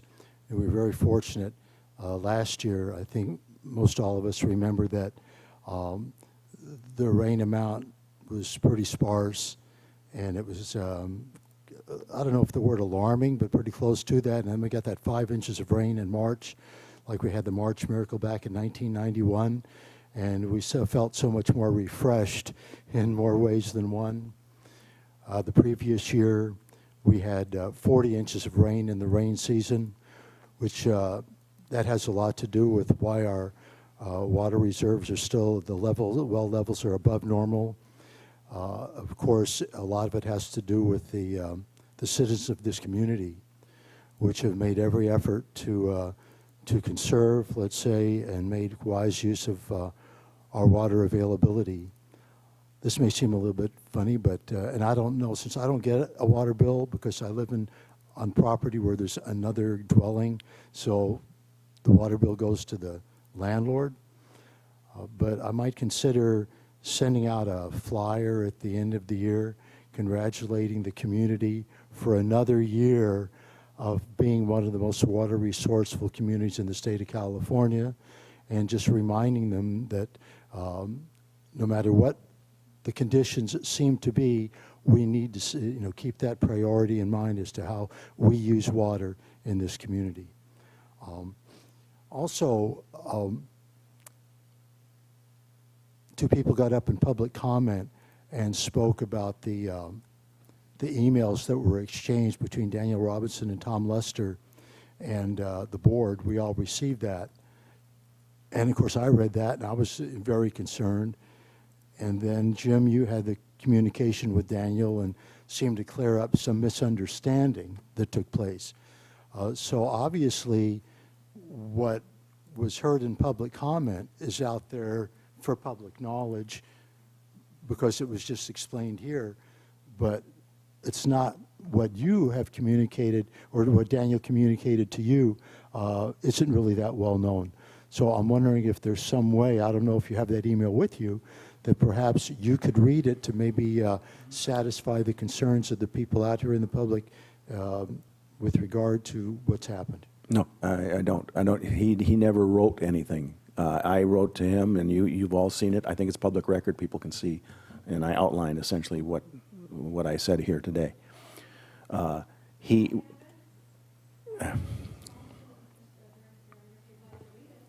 well, I do. He referred it to his, I do have it, come to think of it. But he didn't say that, oh, hey, everything's fine. Why don't you, no, I don't know what, I don't even recognize you. I'm sorry. Let's see if I have That it. was a little bit rude, John. No, it is rude. And it's nice that we have helpful folks, but Let me we need to keep the order of the meeting, please. Do I have it? Did you? Do you have it? Do you have, I don't have it. Did I give that to you? Well, if a member of the public says that they have something that will clarify what we're talking about here, perhaps they should be allowed to get up and Why don't you clarify the situation for us. You can ask it for you. You want? It's from Robinson. Yeah, he's moving on to another. All he said. Is Yeah, I that- found it. You found it? Okay. Mr. Thank you, Robinson. Director Pearson. Thank you. Mr. Robinson basically said, thank you for this, Jim. I have forwarded this email to Brian O'Neill, who will be taking over Cambria SLO County matters, and I will be taking another job at the beginning of next month. Brian's supervisors are my supervisors, so you'll be in the same good hands here. Tom Luster, of course, is also keeping tabs on this relation to the larger water supply project. Been great working with you all, and take care, Daniel. There you go. Okay. Thank you. And basically, Jim's response to him was basically outlining the steps that he's outlined for us today, so I don't think I need to read that in total. And so this new contact of Brian O'Neill is probably the one that we need to And be let dealing with. let me expand so that we don't get overly excited here. Brian O'Neill wasn't really aware. I was trying to discuss with him over the phone the response that Daniel had given me, and I wanted to give him an update, and he didn't have it in front of him, and he did in fact look it up and was aware of it now because he hadn't read it yet. And I don't blame him. He's closing out a lot of the work that he's been doing in the past, and now he's starting to take responsibility for this part. And so it's not like he said, "Hey, thanks a lot for, yes, I know about it. I made him aware of it, and I promise to keep him up to speed on what transpired today, so that we try and keep them in the loop." I tend to think that Coastal Commission doesn't have a citizen a citizen or a board member that is showing them that we want to work with them, not proactively rather than reactively. So that's what I got from him, is that he'd welcome additional information. And we do also have Erilyn Singewald at the county, who's helping coordinate with Coastal on the permit too, so I don't want to leave him out of the mix. Not at all. In fact, I'm going to be meeting with Arlen later on this month on another matter. All right.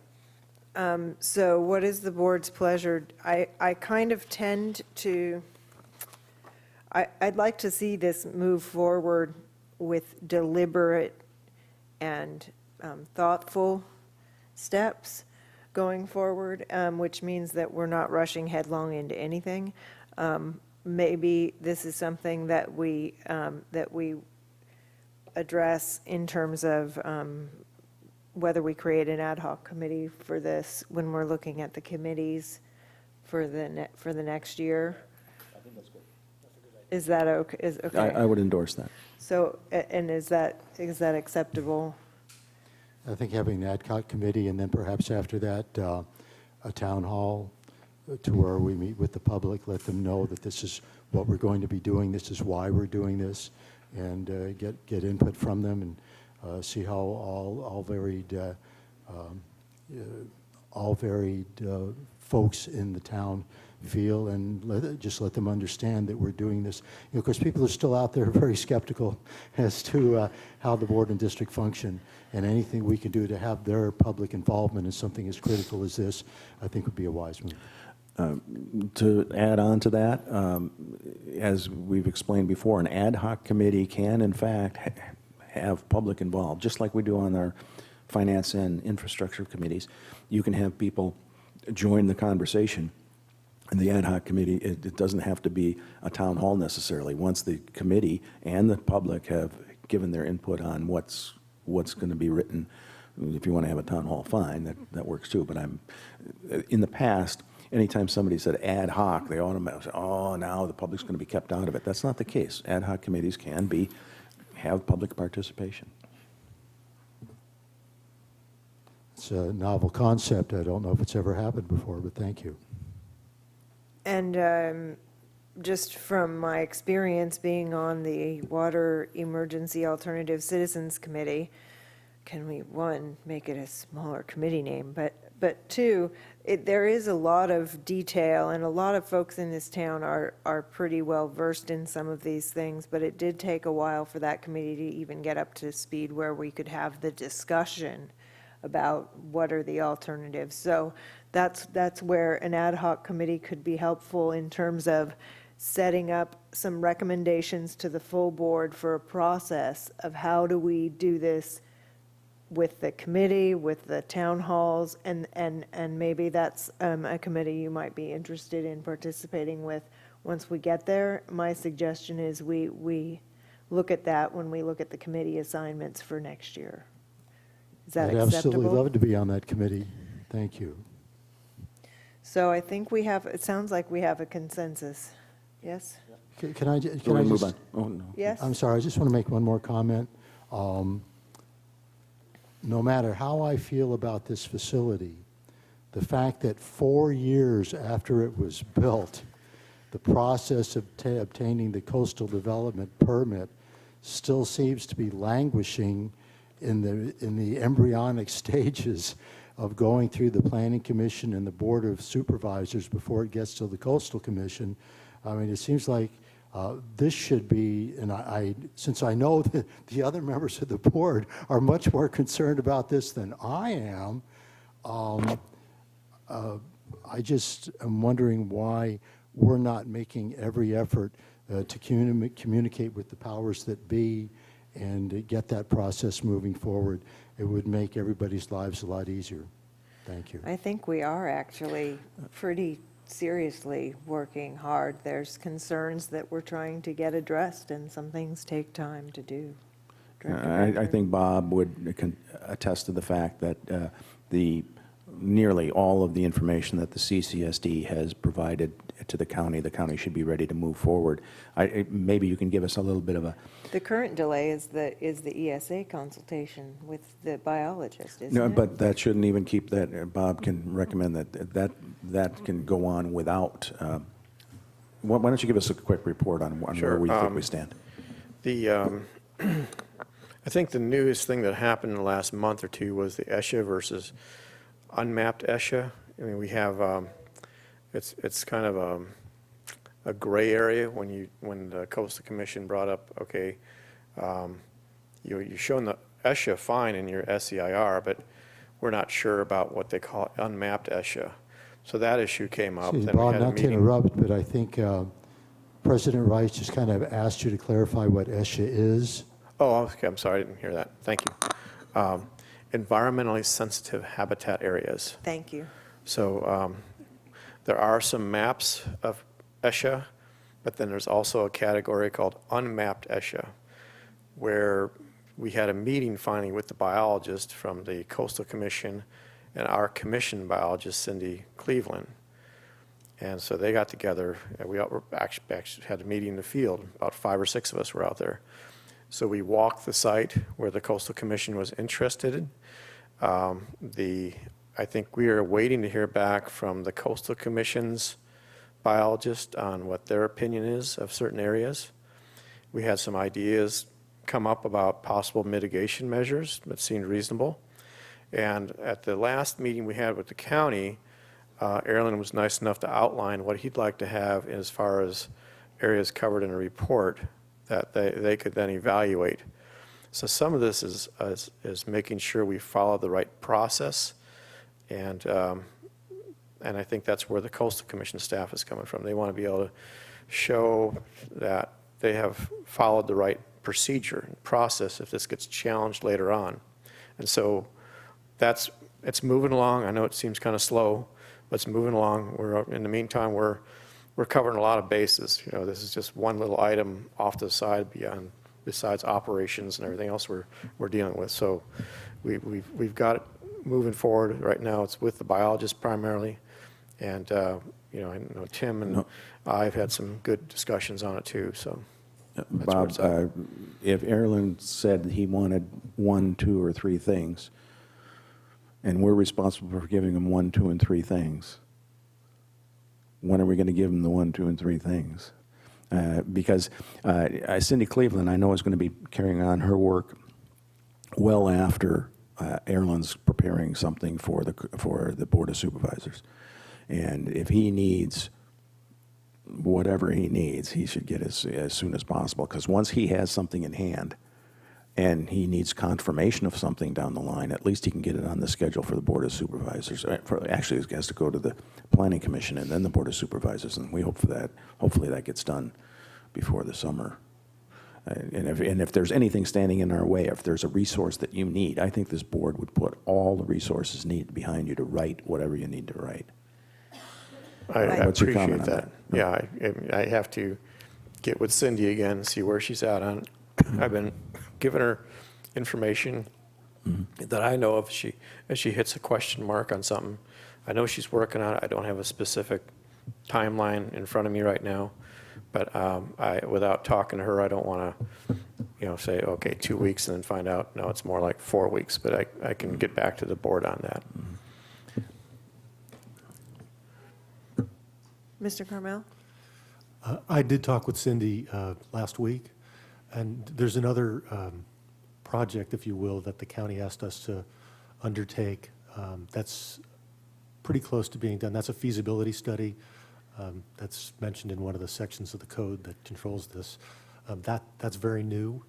And what's happening is, and as I think most of you know, some unforeseen projects have been requested from us that take a little bit of time.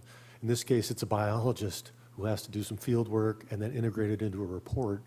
And she's doing it and probably pretty close to getting it done. But that just came up within the last, say, month and a half. And that's happened periodically. So the delays, a lot of times, are unforeseeable. And I hear this 4 years. It's been in process for 4 years. Remember that our application wasn't complete until we had a certified EIR, which wasn't until June of 2017. So in my mind, it isn't really 4 years. I mean, it has taken 4 years since the thing was built. But that EIR took a long time, Yeah, it cost did. a lot of money. And until that was done, we really couldn't do anything. So we're reacting to that. But I think we are in a position now where hopefully in the next month or two, we'll have everything we need so that this thing can move through the county process. Thank you for that additional update. That's helpful. It might be good to have something on the agenda or in the staff reports regarding the progress, even if we don't know a timeline necessarily because it's out of our hands at this point. All we can do is respond to what they're asking for. So we don't necessarily have a timeline, but it'd be good to at least let the community know what's happening. It's difficult without, I mean, Miss Madrid has been fantastic acting GM, but she wasn't able to focus on this part of what the general manager had been doing before he left. So catching up to speed, I think, and not having the additional resources is difficult. We'll try to include a small summary in the general manager's report. Monique doesn't have much to do anyway. Maybe we need a district council report. So I move that we move on. I'd like to make one Hang comment. on, Mr. Director Farmer. Thank you. I just want to comment on what District Council just said, that one of the reasons that the process has taken so long is that it took quite a bit of time and millions of dollars to do 2 environmental impact reports, because the first one is so flawed it was pushed back to us and had to be done again. The issue really is that this project was rushed through in a very brief period of time, when normally you have an environmental impact report done, and it is submitted, gets approved, and then you build the project. And so the whole thing has been cattywampus since the beginning, and therefore the problems that exist now. Thank you. Agreed that it went backward. However, the circumstances required the decisions that were made. We're trying to get the corrections done that need to be done so that we can move forward. With I that, wouldn't tend to agree with that, but thank you so much. that's why it's good to have diversity on the board, so that we all have a clear view. Director Wharton? Yeah, I'd hope that when the ad hoc committee, if it is formed, that Director Behringer or Vice President Behringer and Crosby Schwartz with his chart as well, I hope they're both active in such a meeting. I see value in both of that. Maybe there could be conjoined. You guys hear report. that? I'm willing to help. Great. Thank you. That's a great suggestion. Thank you, Director Wharton. All right, let's move on. Let's move on to item 5D.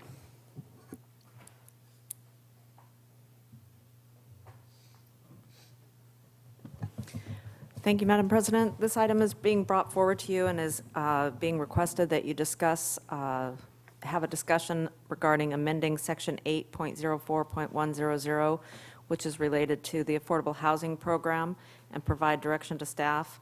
There's been some various conversations going on that involve changing the codes so that it would allow for a different kind or additional low-income housing, such as workforce and moderate. So with that, I'll turn it over to District Council, who can give you a pretty good idea of those items. Madam President, members of the board, this is a proposal from Director Pearson to expand the district's affordable housing program by adding 2 additional income categories, affordable income categories, and that would be moderate and workforce. And in doing so, we'll have a program that mirrors the county's program fairly effectively. Right now, our program is limited to lower income only. Lower incomes defined as households that earn up to 80% of the median area income. Moderate income is defined as households that earn up to 120% of the median, and workforce 160%. So by adding those categories, we'll have an affordable housing program that is essentially the same as the county's program. The median income is established by the state, and there's a couple of other things you need to consider when you're looking at this, and one of the big ones is we have an incentive in the program now that allows a reduction in sewer and water connection fees of 50%. So you may want to consider, if you go forward with this, if you want to apply that same incentive to moderate and workforce, or if perhaps you want to change the numbers a little bit, maybe say 25% for moderate and 10% for workforce. I'm just throwing out numbers, but that's an issue that you need to consider. One other issue that came up conspicuously in the context of looking at this, and it's come up before, although it was discussed and we found a lot of materials that indicated that this issue was discussed, and that is exempting the affordable housing program from the moratorium established in 2001 under Water Code 350. We can't find anything that exempts this program, although clearly it was intended, or it probably wouldn't have been set up. We can't find anything that clearly says that allocations for affordable housing can move forward under the moratorium. So I think that's a box that we're going to have to check by bringing a resolution or something forward that clearly states that the affordable housing program is exempted from the moratorium if you want affordable housing to be developed now. So those are some of the issues that you have to discuss. In the packet are the specific changes that Director Pearson thinks are necessary. What I think we should do is, after we get the direction, prepare an amendment consistent with the direction, and then, because I think we're going to need a little bit more after looking at the whole section, and then I'll work with Director Pearson to make sure that it embodies what he intended and bring that forward. So with that, I'll turn it back to the board. Thank you.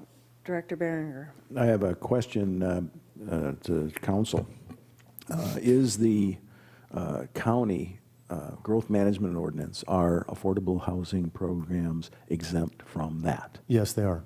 Okay, so I think that's where I think we would also conform to that. And my intent, when I've taken a look at this, I think Director Pearson has done an excellent job of outlining the actual words that need to be changed. I think it's gone a great length. I think we should continue to have a severe or a good discount for connection fees. The reason we aren't building any houses is it just costs so much money for fees and permits and so on and so forth, and we need to get that moving. So I like that particular aspect of this, and more importantly, as I've said in the past and will continue to say, is that we are not in the land use business. So if the county is saying something and the state is saying something, we should not be a barrier.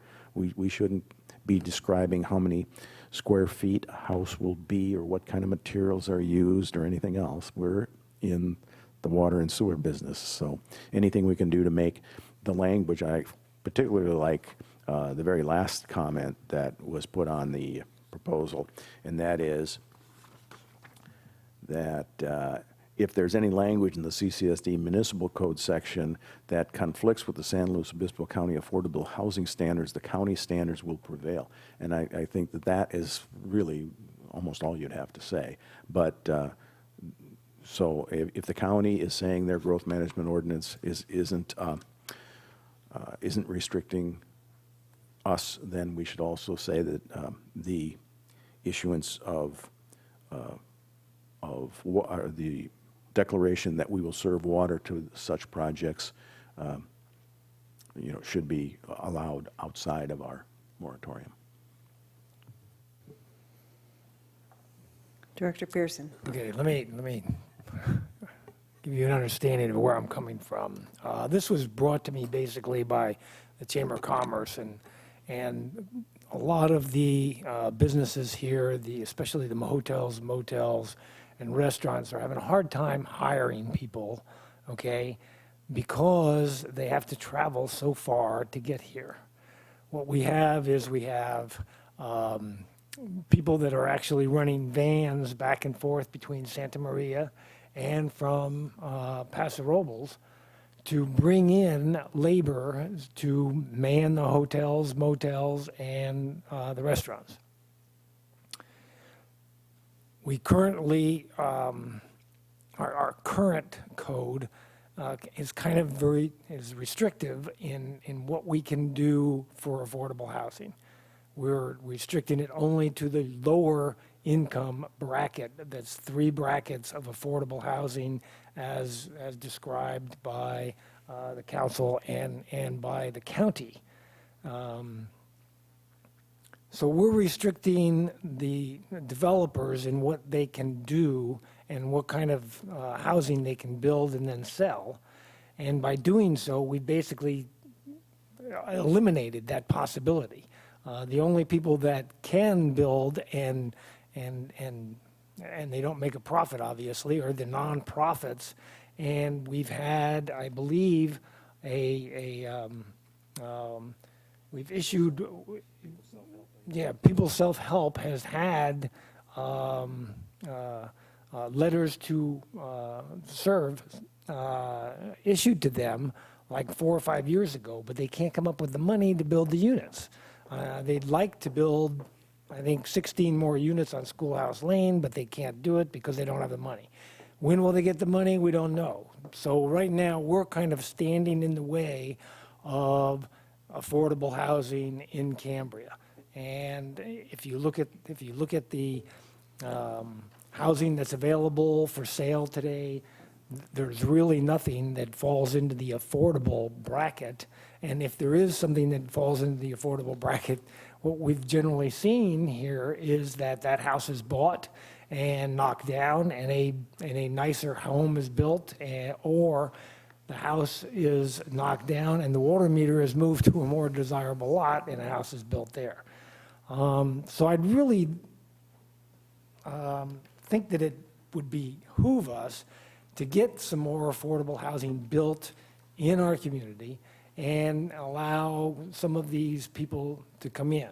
Now, who are the people that would be in these affordable housing? Well, some of the people would be the people that work for the CCSD. The firefighters are eligible under the moderate level, and the wastewater workers and the water department workers, they all fit in that scheme of moderate housing. They're not in the lower income, but they're right in there in that lower than 120% of the median. The median, by the way, is $72,000, I believe, right? Which is, for a family of four I think it's, right now, it's 83.2 is what the county just had on their most recent report. Okay. I know it has increased, so you're probably right. So still, okay, people that make less than $100,000 and have a family of four, that's, not a lot. And those are the people that can buy those houses, okay? So it's not just the workers that are in the hotels and motels, it's the people that we hire on a regular basis that might want to live here that can't afford the housing around here, okay? So I'd like to see some changes unless I'm missing something. If I'm missing something, I'd really love for somebody to speak up and tell me, oh, no, you're missing the fact that, this is going on or that's going on, giving me some more information or something. But right now, the way I look at it and the input that I've gotten from the community is that we really ought to change this and allow some more affordable housing, not just low-income housing, be built. Thank you.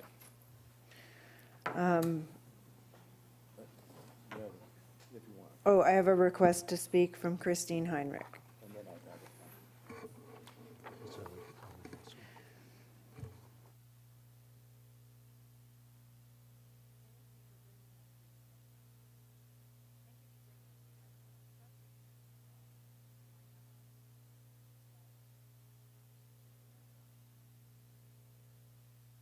There, okay. Thank you. Thank you for bringing this up, and these are important social issues. However, I'm wondering if I'm in the same meeting that I was in earlier when we were talking about how we can't evacuate the town in the event of fire, and we already have overdeveloped the town, and now we're going to talk about adding more housing in that very congested area. I don't make light of the social problems that are going on that are causing housing to be unaffordable, but I really think that it is ill-advised right now to start adding housing. And we also were talking about not having enough water. Cambrians are doing a wonderful job of conserving, but that doesn't mean that because Cambrians conserve, that then we can allow more people to move in. We are already overdeveloped. We have not established any rational evacuation procedures. I just think that this is inappropriate to be even discussing this. Thank you. Laura Swartz.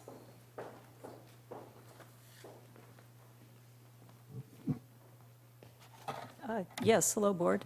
This is the first time I'd heard of this, and we try to stay abreast of things. The first thing, if you start building affordable housing, you're basically building in front of the wait list number of people. And I think they might be a little upset if all of a sudden we start putting housing in and number one to number whatever has been disregarded. You talk about lawsuits. The other thing is, if you're doing this affordable housing, you're doing basically an end run around the build-out reduction plan.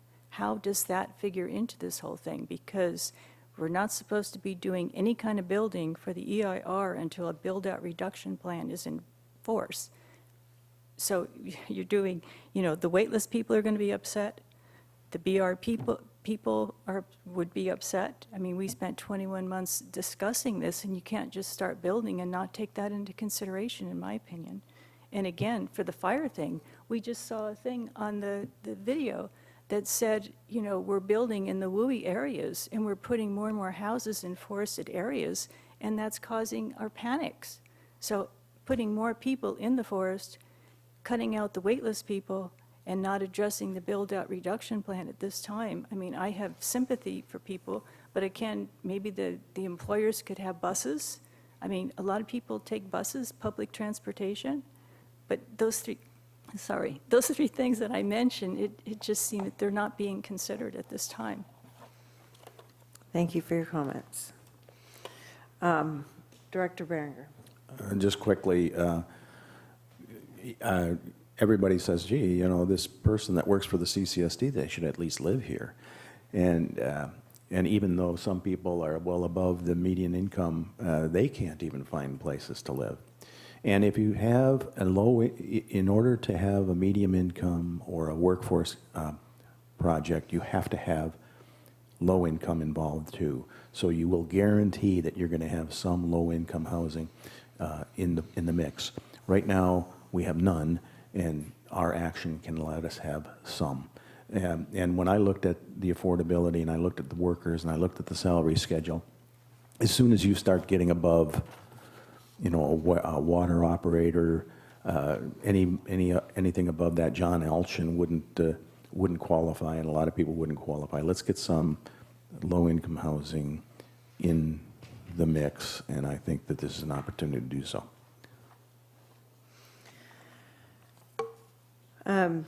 This affordable housing is something that I feel really strongly about, especially with the lack of it in this town and in this county. These specific suggested changes are problematic because they may not result in what people seem to be assuming is going to happen, because affordable housing doesn't only mean rental units in high density. It also means single-family residences that are built for under a certain amount. That means, where do we get those people from? Do they come off the list if it's a single-family residence that's going to be owner-occupied? That's an entirely different universe than, say, what's over on Schoolhouse Lane, which is a rental that you have to be income qualified to live in. In this county, and I looked it up. Turns out I actually qualify as being low income, because low income for a single family household is $46,000 a year. For a two-person household, if you're making $89,000 a year, you're considered moderate income. So when you're and a general standard across the country is they consider you to be housing insecure if you're spending more than 30% of your income on rent and your utilities, which means that if you are in this county and the affordable rent levels for this county for one person is $1,400. Find me an apartment for $1,400 in this town anywhere. And that's for the middle income level, which goes up to 120%. So and when you're looking at it, the affordable home price for a two-person household for middle income, which is 100 to 125%. I know there's tons of numbers here. I'm sorry, there's no chart, but you're looking at $284,000 is the maximum price for affordable housing.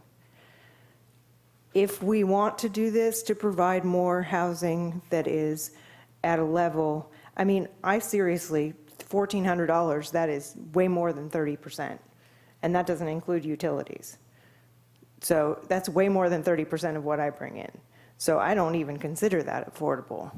So, and you can't get ahead, just speaking from personal experience, you cannot get ahead if you're paying more than 50% of your income just to rent and utilities. You just can't. It's impossible. Even if you have no credit card debt and no car debt, it's still impossible. You can't live.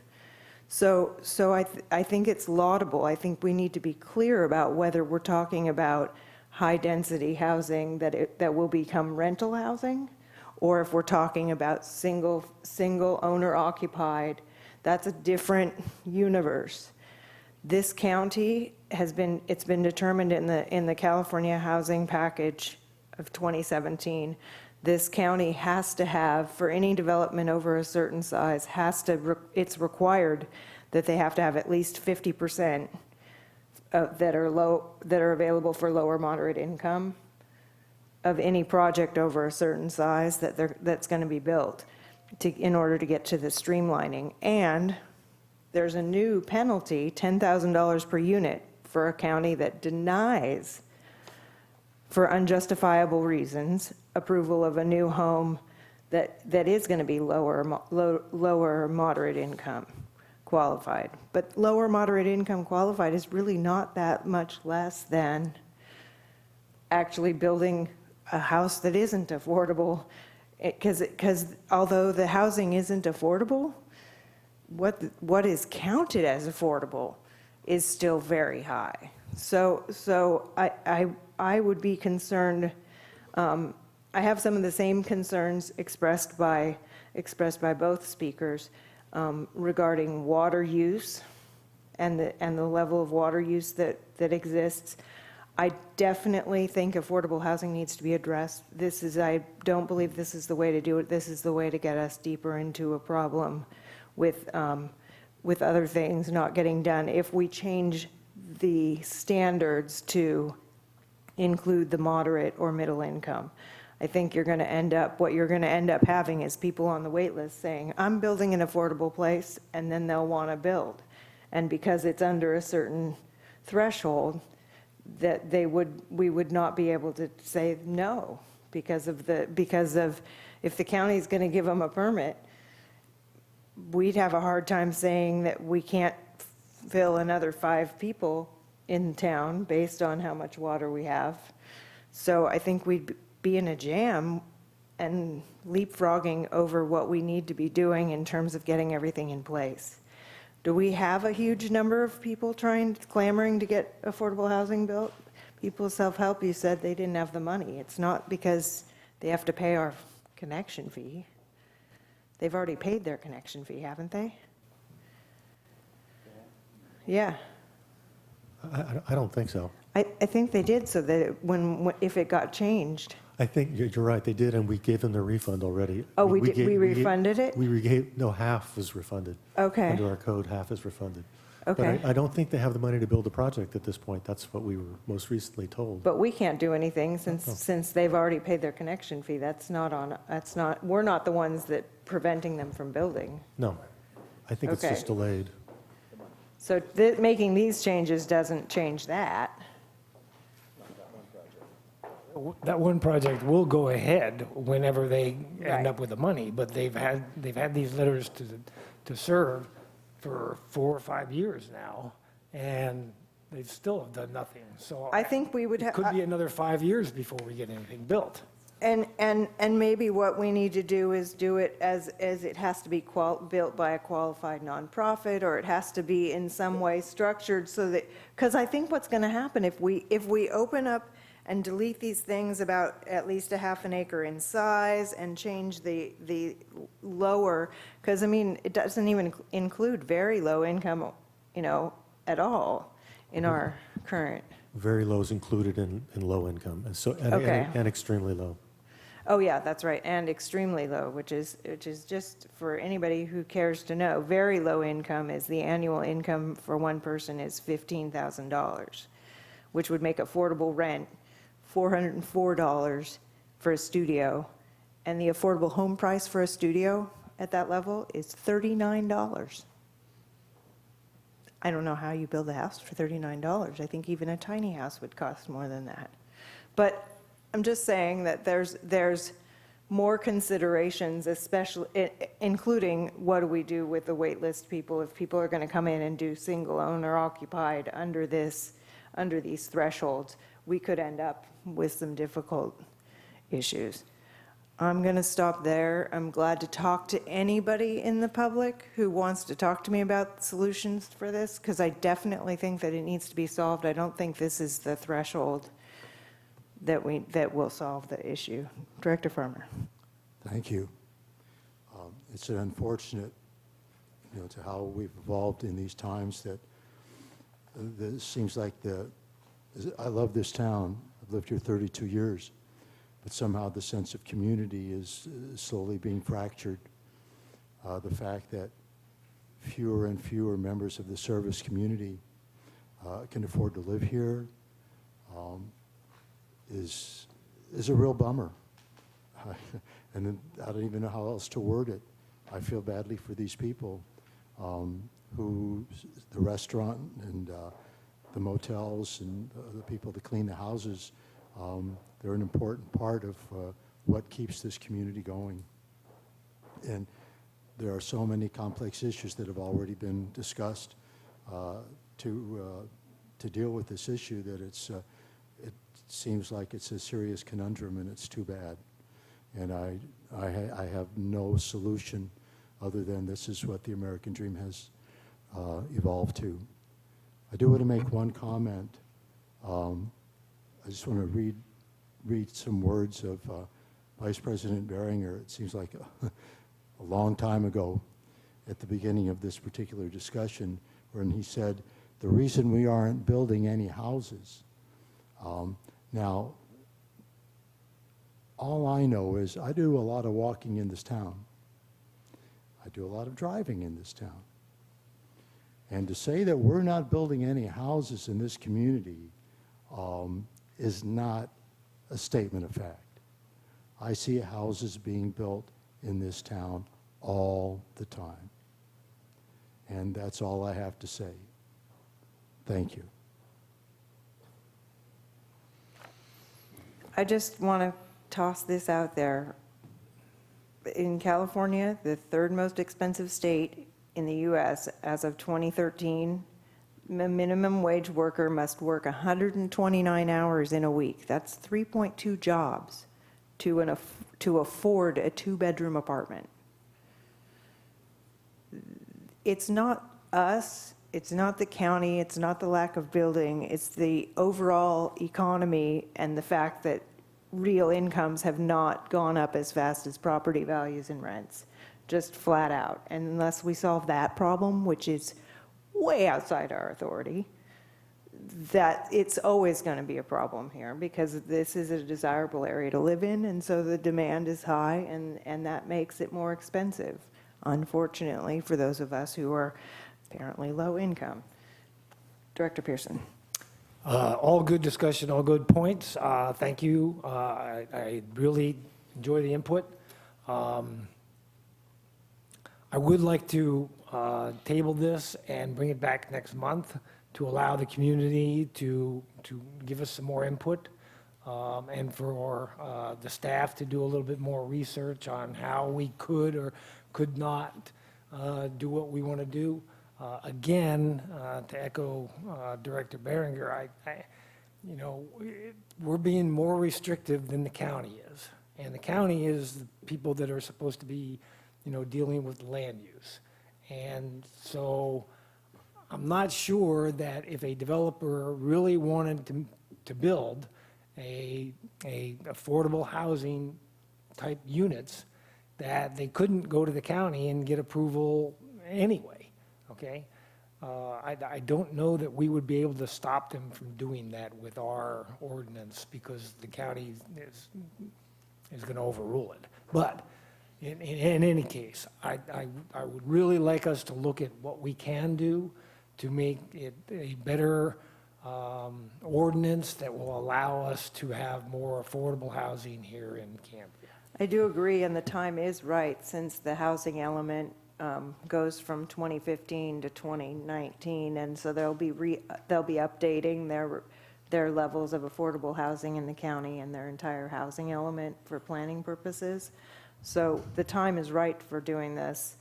I just think it needs to be more carefully looked at, because if we're looking at the a maximum purchase price of $442,000 is eligible for the home program in California for affordable housing.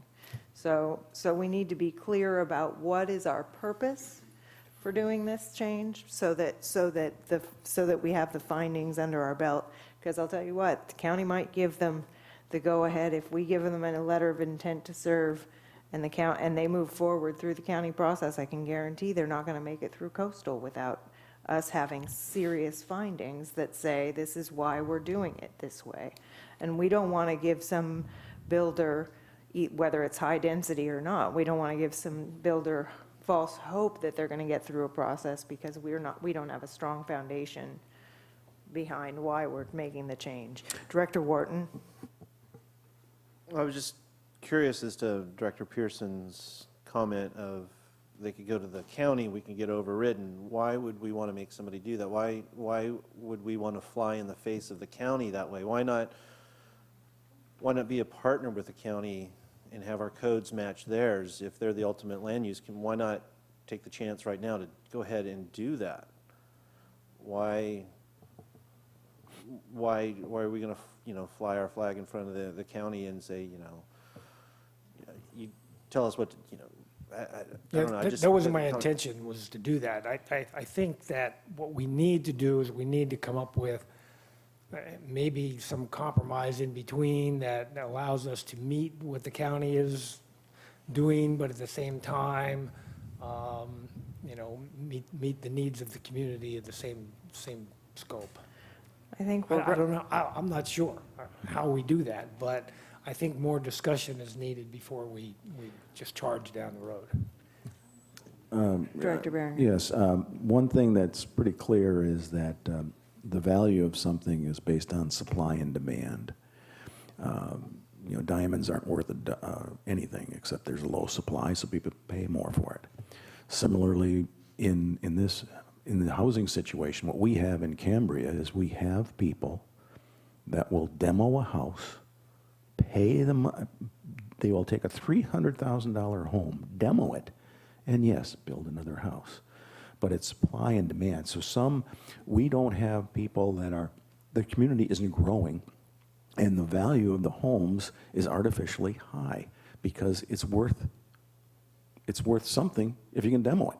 So if we were to allow people to build more units, the more units would now make the average price go down. And instead of people building large McMansions, as people call it, if we are responsible, if we have social responsibility, we need to allow people to build, especially if they have some incentive to get out from under the taxes on their property to build something that somebody might be able to afford. And so that's kind of the issue at hand.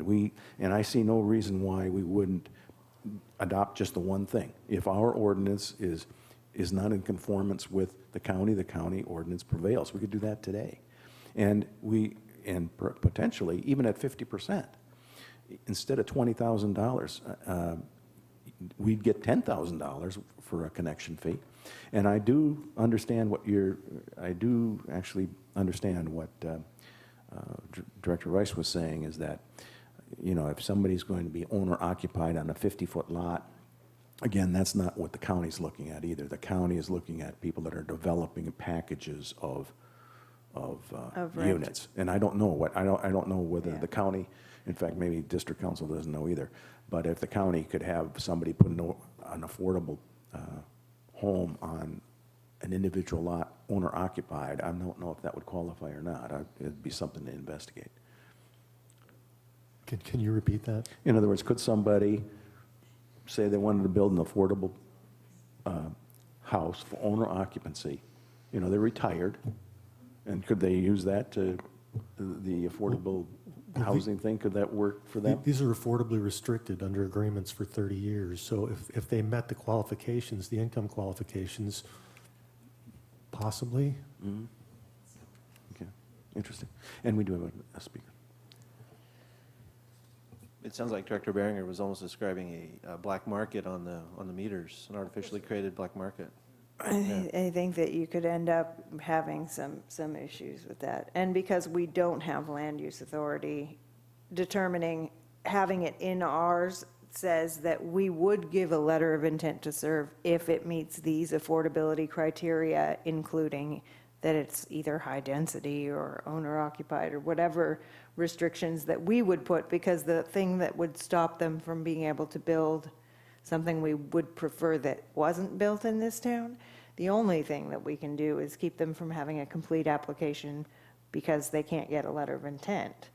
if we put in there very specifically, this is the kind of affordable housing we want to make sure can get through, and not just lift the restrictions wholesale, then I think that we can get to where we want to go. But that goes back to what I was saying about what's the full intent of changing the ordinance. So I agree with you that we need to, that it's a good idea to table it, and we can come back to it. I do have a request to speak, and only because she got the most votes. Come on, Ms. Stidel. Usually the request to speak should come in before the board discussion, that's all. I understand. Welcome. And I apologize, it was just No, a no, matter. no apology needed. Well, it was a matter of the conversation going in such a very different way. And just a couple of items that I'll just run down through maybe for consideration. The idea of, we really can't obstruct the county growth management ordinance. We need to keep that in consideration. What we're talking about with low income is being able to build in multi-family, multi-home zoning. So there isn't just going to be this arbitrary change of single-family residences in properties changing over to multi without all kinds of zoning impacts. So a question is, can you actually, there was a question about being on the water wait list and then converting that into a different type of meter. Can you actually do that? I have no idea, but I would think that there's some kind of limitation. You can't just trade one kind of meter for another. So that's something for consideration. Another one is the address of the impacts to the BRP. What we're talking about here didn't impact the BRP because the BRP was single-family residences. The multifamily, the low income, sat outside of that, just as commercial did. So that can come off the table. A question of maybe something of interest would be whether the CCSD owns any multi-zone properties. Okay, it does not, and so that answers that question. Okay, good, thank you. So maybe a definition of the applications of meters on the idea of low-income multifamily versus what the single-family residents on the water wait list are, so that we can eliminate that discussion or conversation as being not being an issue for the overall conversation. And that's it.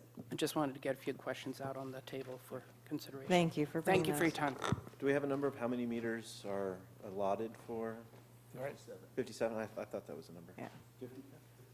56. 56 affordable have been set aside. Is that after the People people that already have it? Yes, Okay. those are available. Okay, those are available still, okay. All right, I think we're good to move on as staff. Okay, so.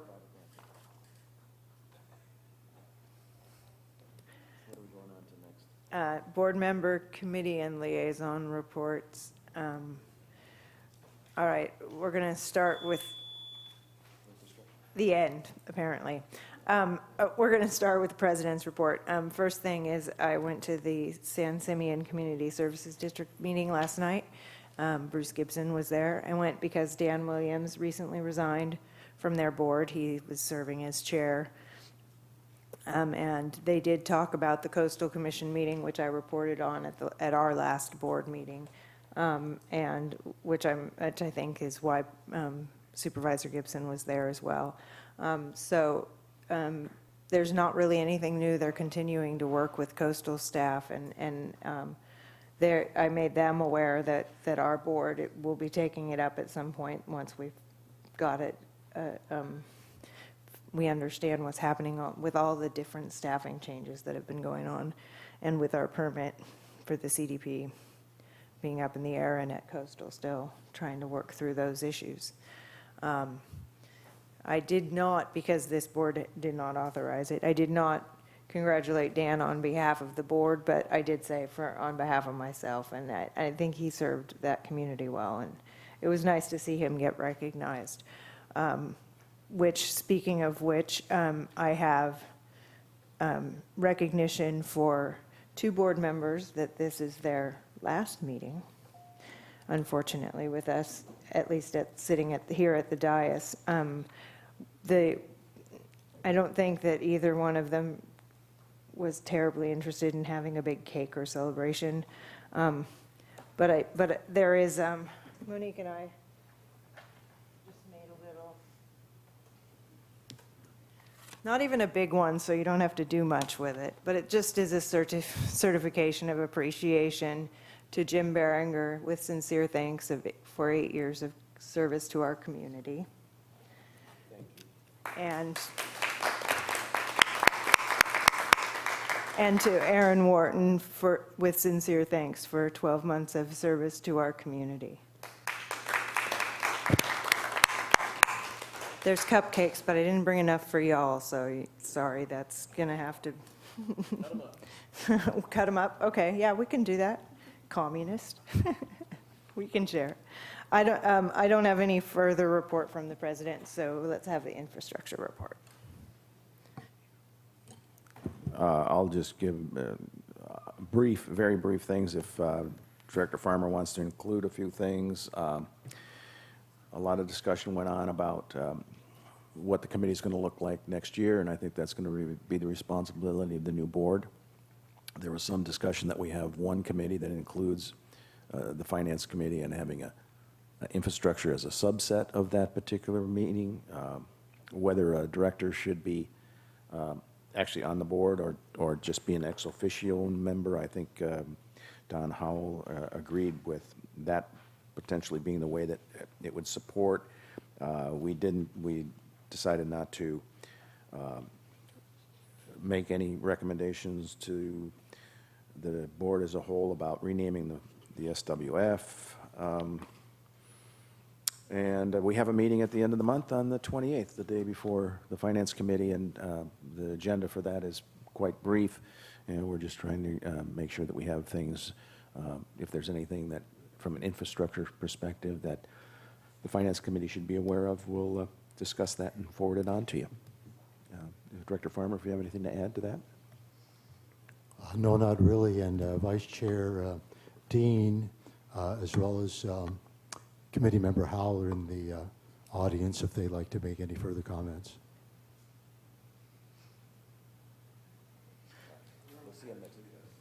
Yeah, Committee Member Howell, please.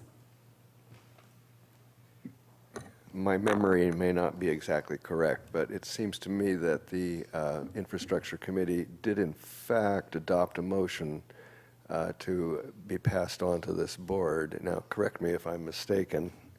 It wasn't really reflected in the minutes either, as I recall.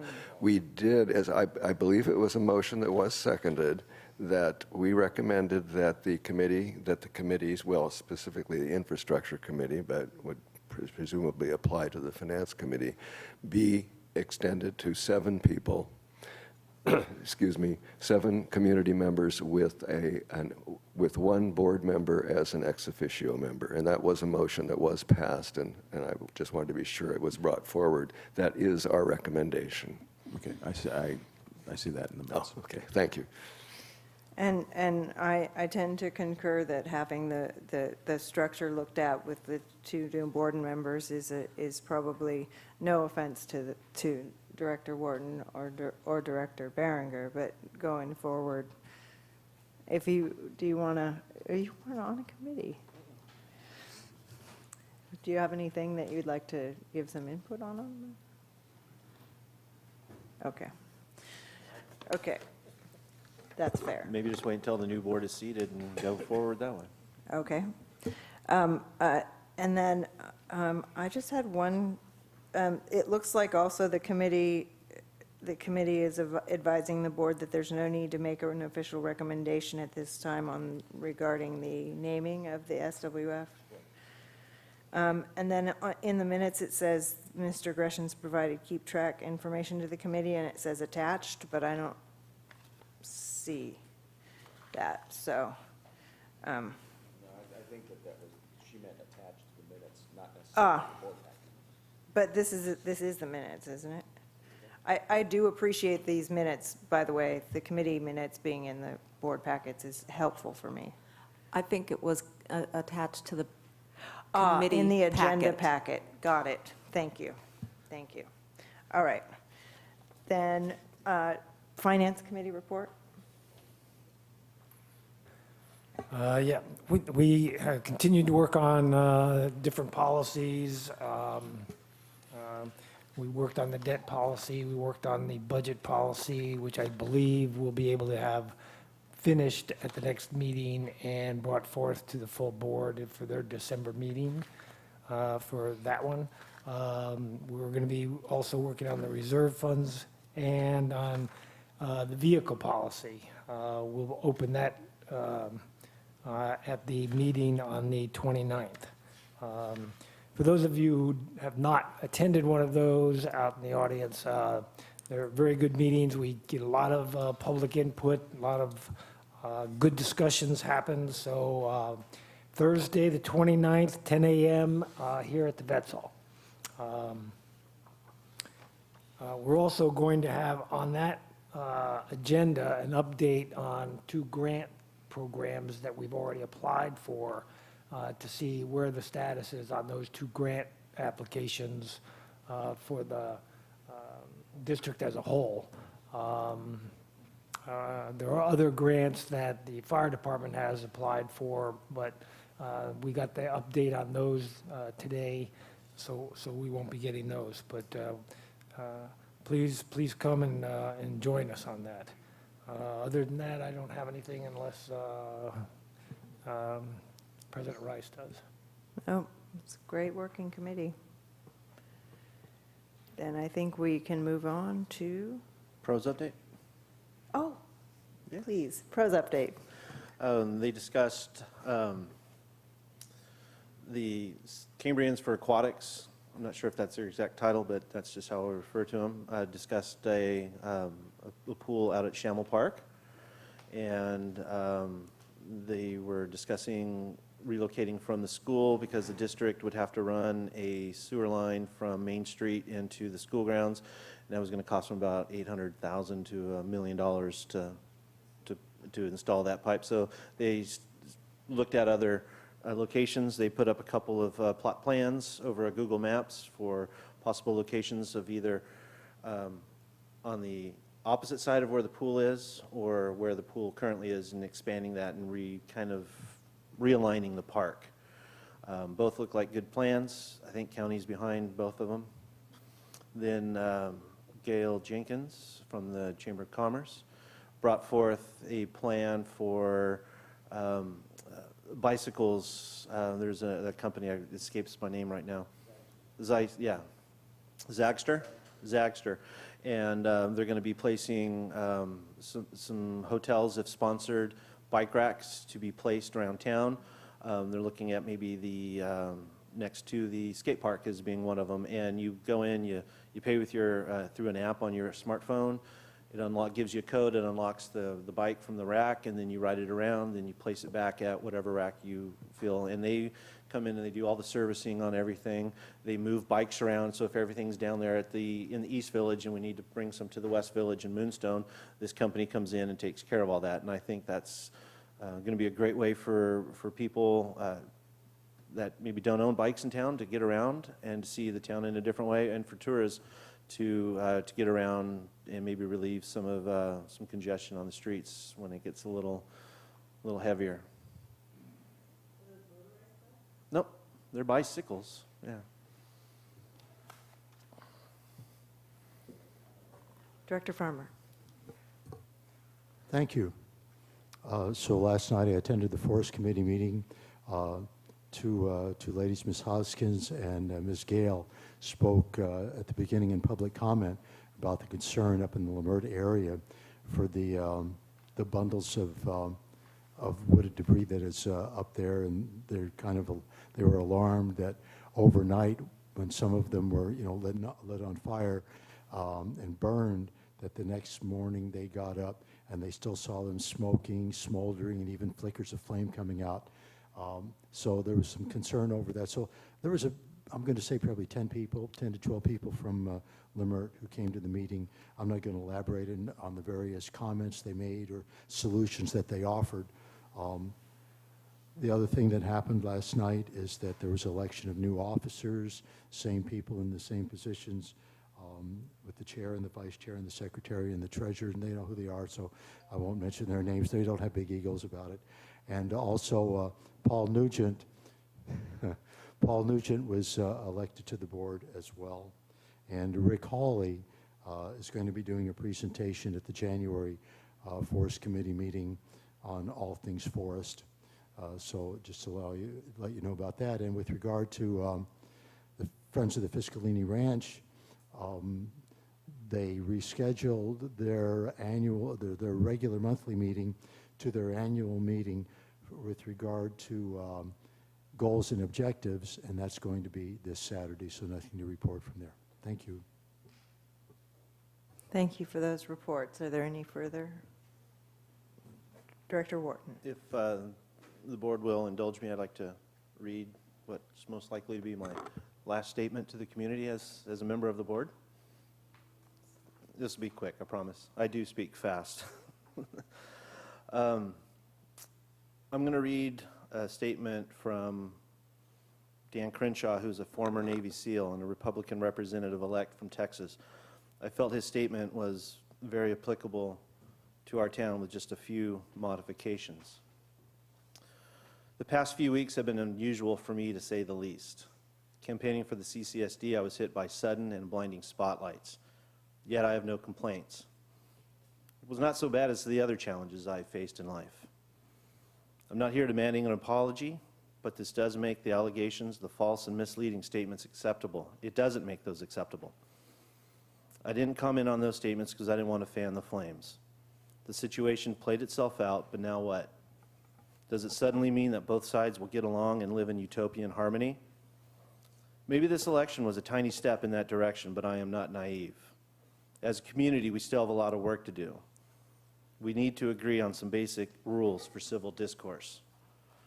There are some ideas that we will never agree on. Both sides have different ways of approaching the solutions based on contrasting philosophies. Many of the ultimate goals, water security, forest management, fire prevention, growth, and financial health, are all the same. We just don't share the same vision on how to achieve them. How, then, do we live together in a world of differing ideas? For starters, let's agree that the ideas alone are fair game. If you think my idea is awful, you should say as much. But there is a difference between attacking an idea and attacking the person behind that idea. Labeling somebody as an ist or as an ism because of that person's policy preference is just a shortcut to playground-style name-calling, cloaked in political terminology. It's also a good indication that the attacker doesn't have a solid argument and needs a way to end the discussion before it has even begun. Similarly, people too often attack not just an idea, but the supposed intent behind that idea.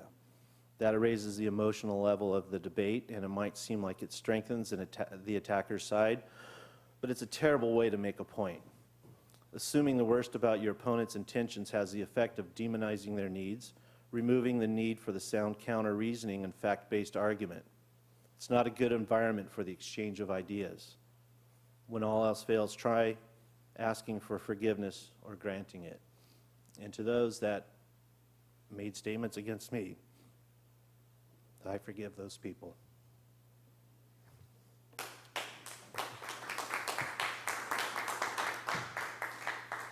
Thank you, Director Wharton. Ms. Madrid, does anybody need a break? Are we okay to keep going? Okay. Mm-hmm. And future agenda items. Yeah. Yes. Ms. Madrid. Thank you, Madam President, members of the board. I'll just briefly give you some highlights from the manager's report And then we can move on to the finance manager's report if you have any questions for her. Let's see. So as we approach the holiday season, I just wanted to remind everybody that we'll be closed for Thanksgiving Day and the Friday following Thanksgiving. Staff now only attends the pros committee meetings when we're invited, if that's when they need us there. Let's see. We will be bringing back for the board to discuss the adjusted rates for low-income ratepayers in December. We did also send out a little note on all of our bills. It just went out yesterday. Yesterday? Is it yesterday? Today? It hit the mail today. And so there is a little blurb on there that they can find it on our website, and it is on our website. So let's see. So we also are working on a draft work plan for our CIPs to correlate with the revenue and what projects we think we can get accomplished in the time period, and that'll go before the Finance Committee as we work toward an adjusted budget to be presented to the board in February. We have made some lab changes, and we're working with the San Luis Obispo County lab now. We get faster results, and there are some cost savings. We may be able to also have the wastewater labs be taken to the county's lab. They're working on that. Let's see. So the finance manager did speak with Tyler Encode today. And we are exploring a USDA grant application to see if the requirements are within the range of what staff can handle. And we're also working on vehicle decals, inspections, and logbooks. And with that, that's pretty much the highlights of the report. Do you have any questions? Director Behringer. I just want to comment that that's a very good report. I read it, and it looks like you're taking a lot of proactive measures, things like stickers and especially lab. You know, why didn't somebody think of going to the county with lab results? I think that the last several months have been, and you've been doing an outstanding job. I just wanted to mention that. Thank you. Our new SWF CPO, Jim Green, has a really good relationship with the county lab, and he was able to foster that relationship. Fantastic. Director Farmer. Yeah, I just want to briefly thank Acting General Manager Madrid for putting on next month's agenda the item regarding adjusting rates for low-income ratepayers. Thank you so much. Anybody else? Do we have a report from the finance officer? Thank you. I made a little change in the format. I hope that's acceptable to everyone.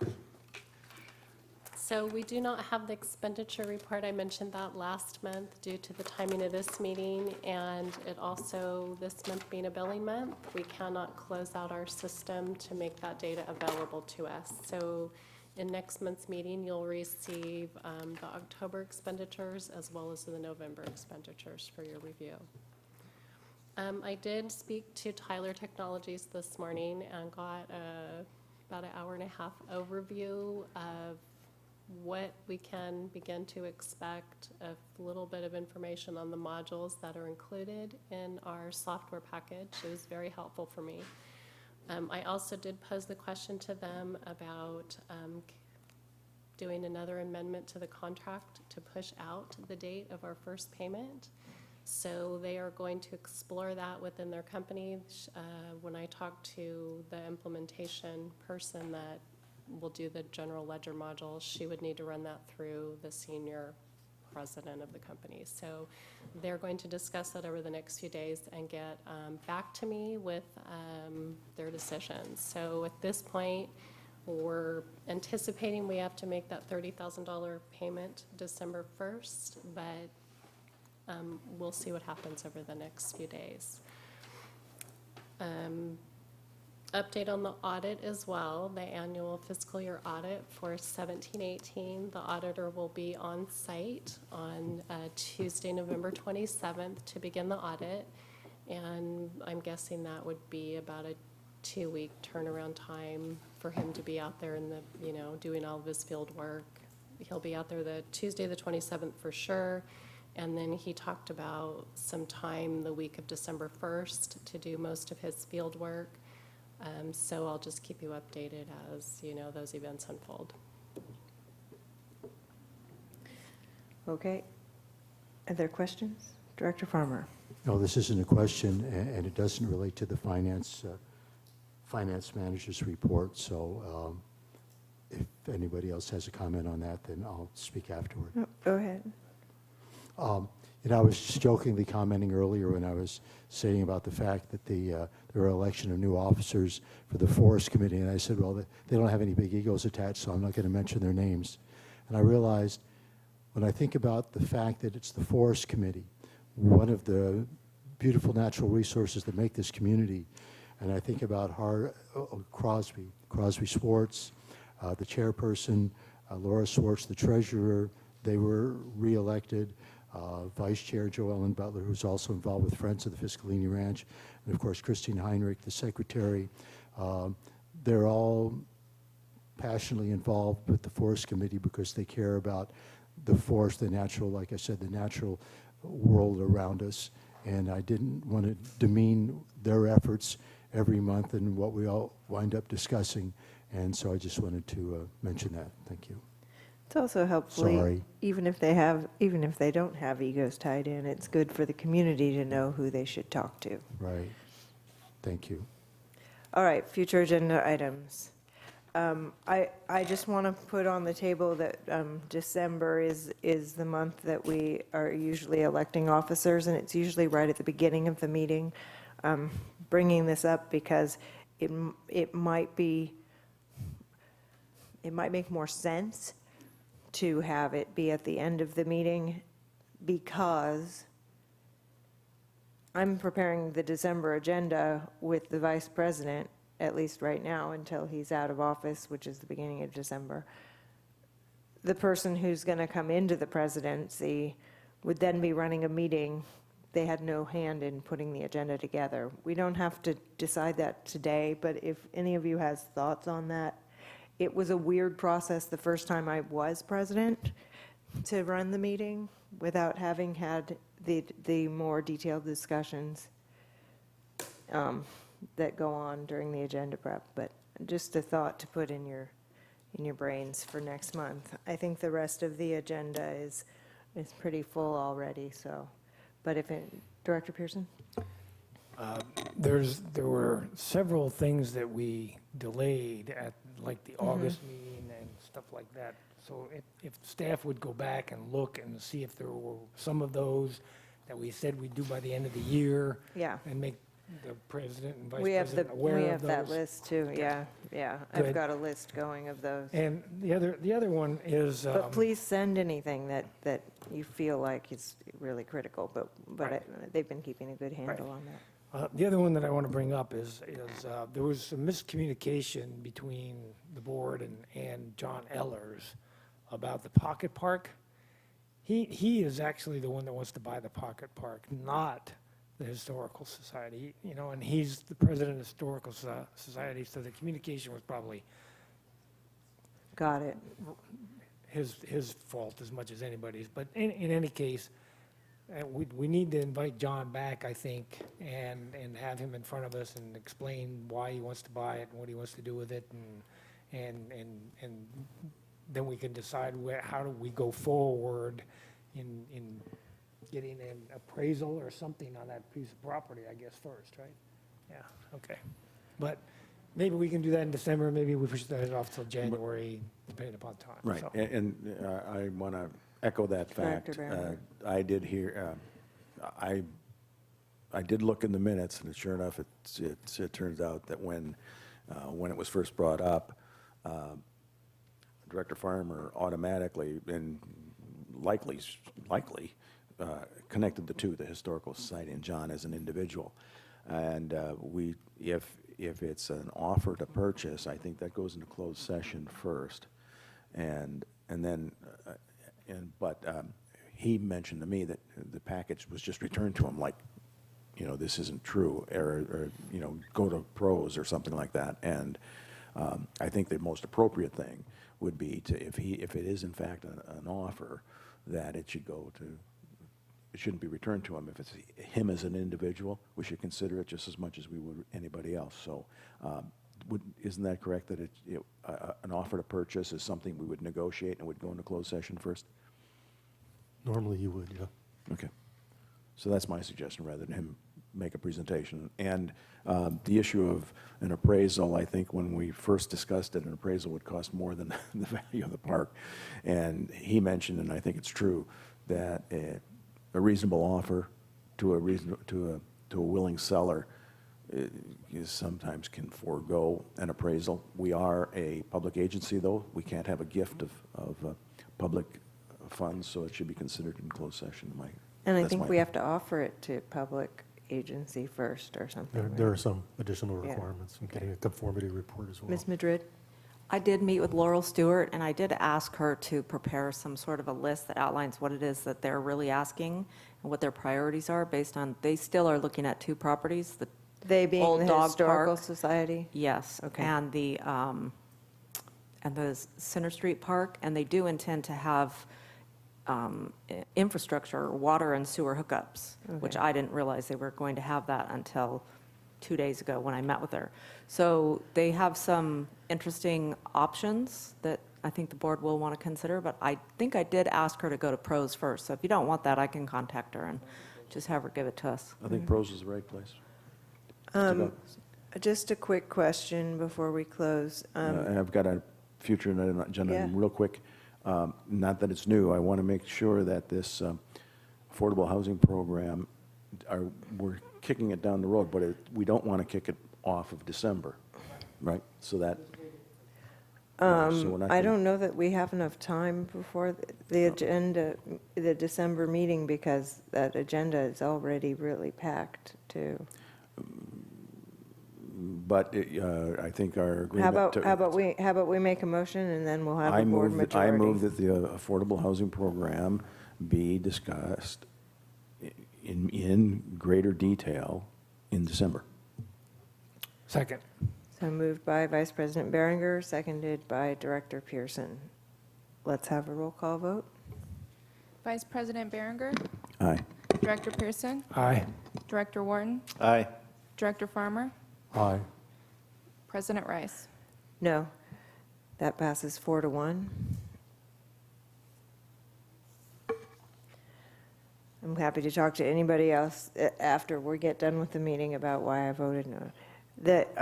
This is I don't know, this is a written comment from our last board meeting from Dan Canestro. Did the rest of the board get a copy of this, or am I the only one that has a copy? Everybody, you should, it was in my binder, I just wanted to make sure. Yes, he did. And I just want to pass along condolences because Dawn passed away last week in an accident. So that property lost its main caretaker. So I've got the letter, and I'm glad that everybody has it, but we'll keep it in mind when we're looking at that emergency access, because I think his thoughts were critical. Thank you. We are going to adjourn. Is there any comment on closed session? Seeing none, we're going to adjourn to closed session. Thank you for coming. I don't know, ask Monique.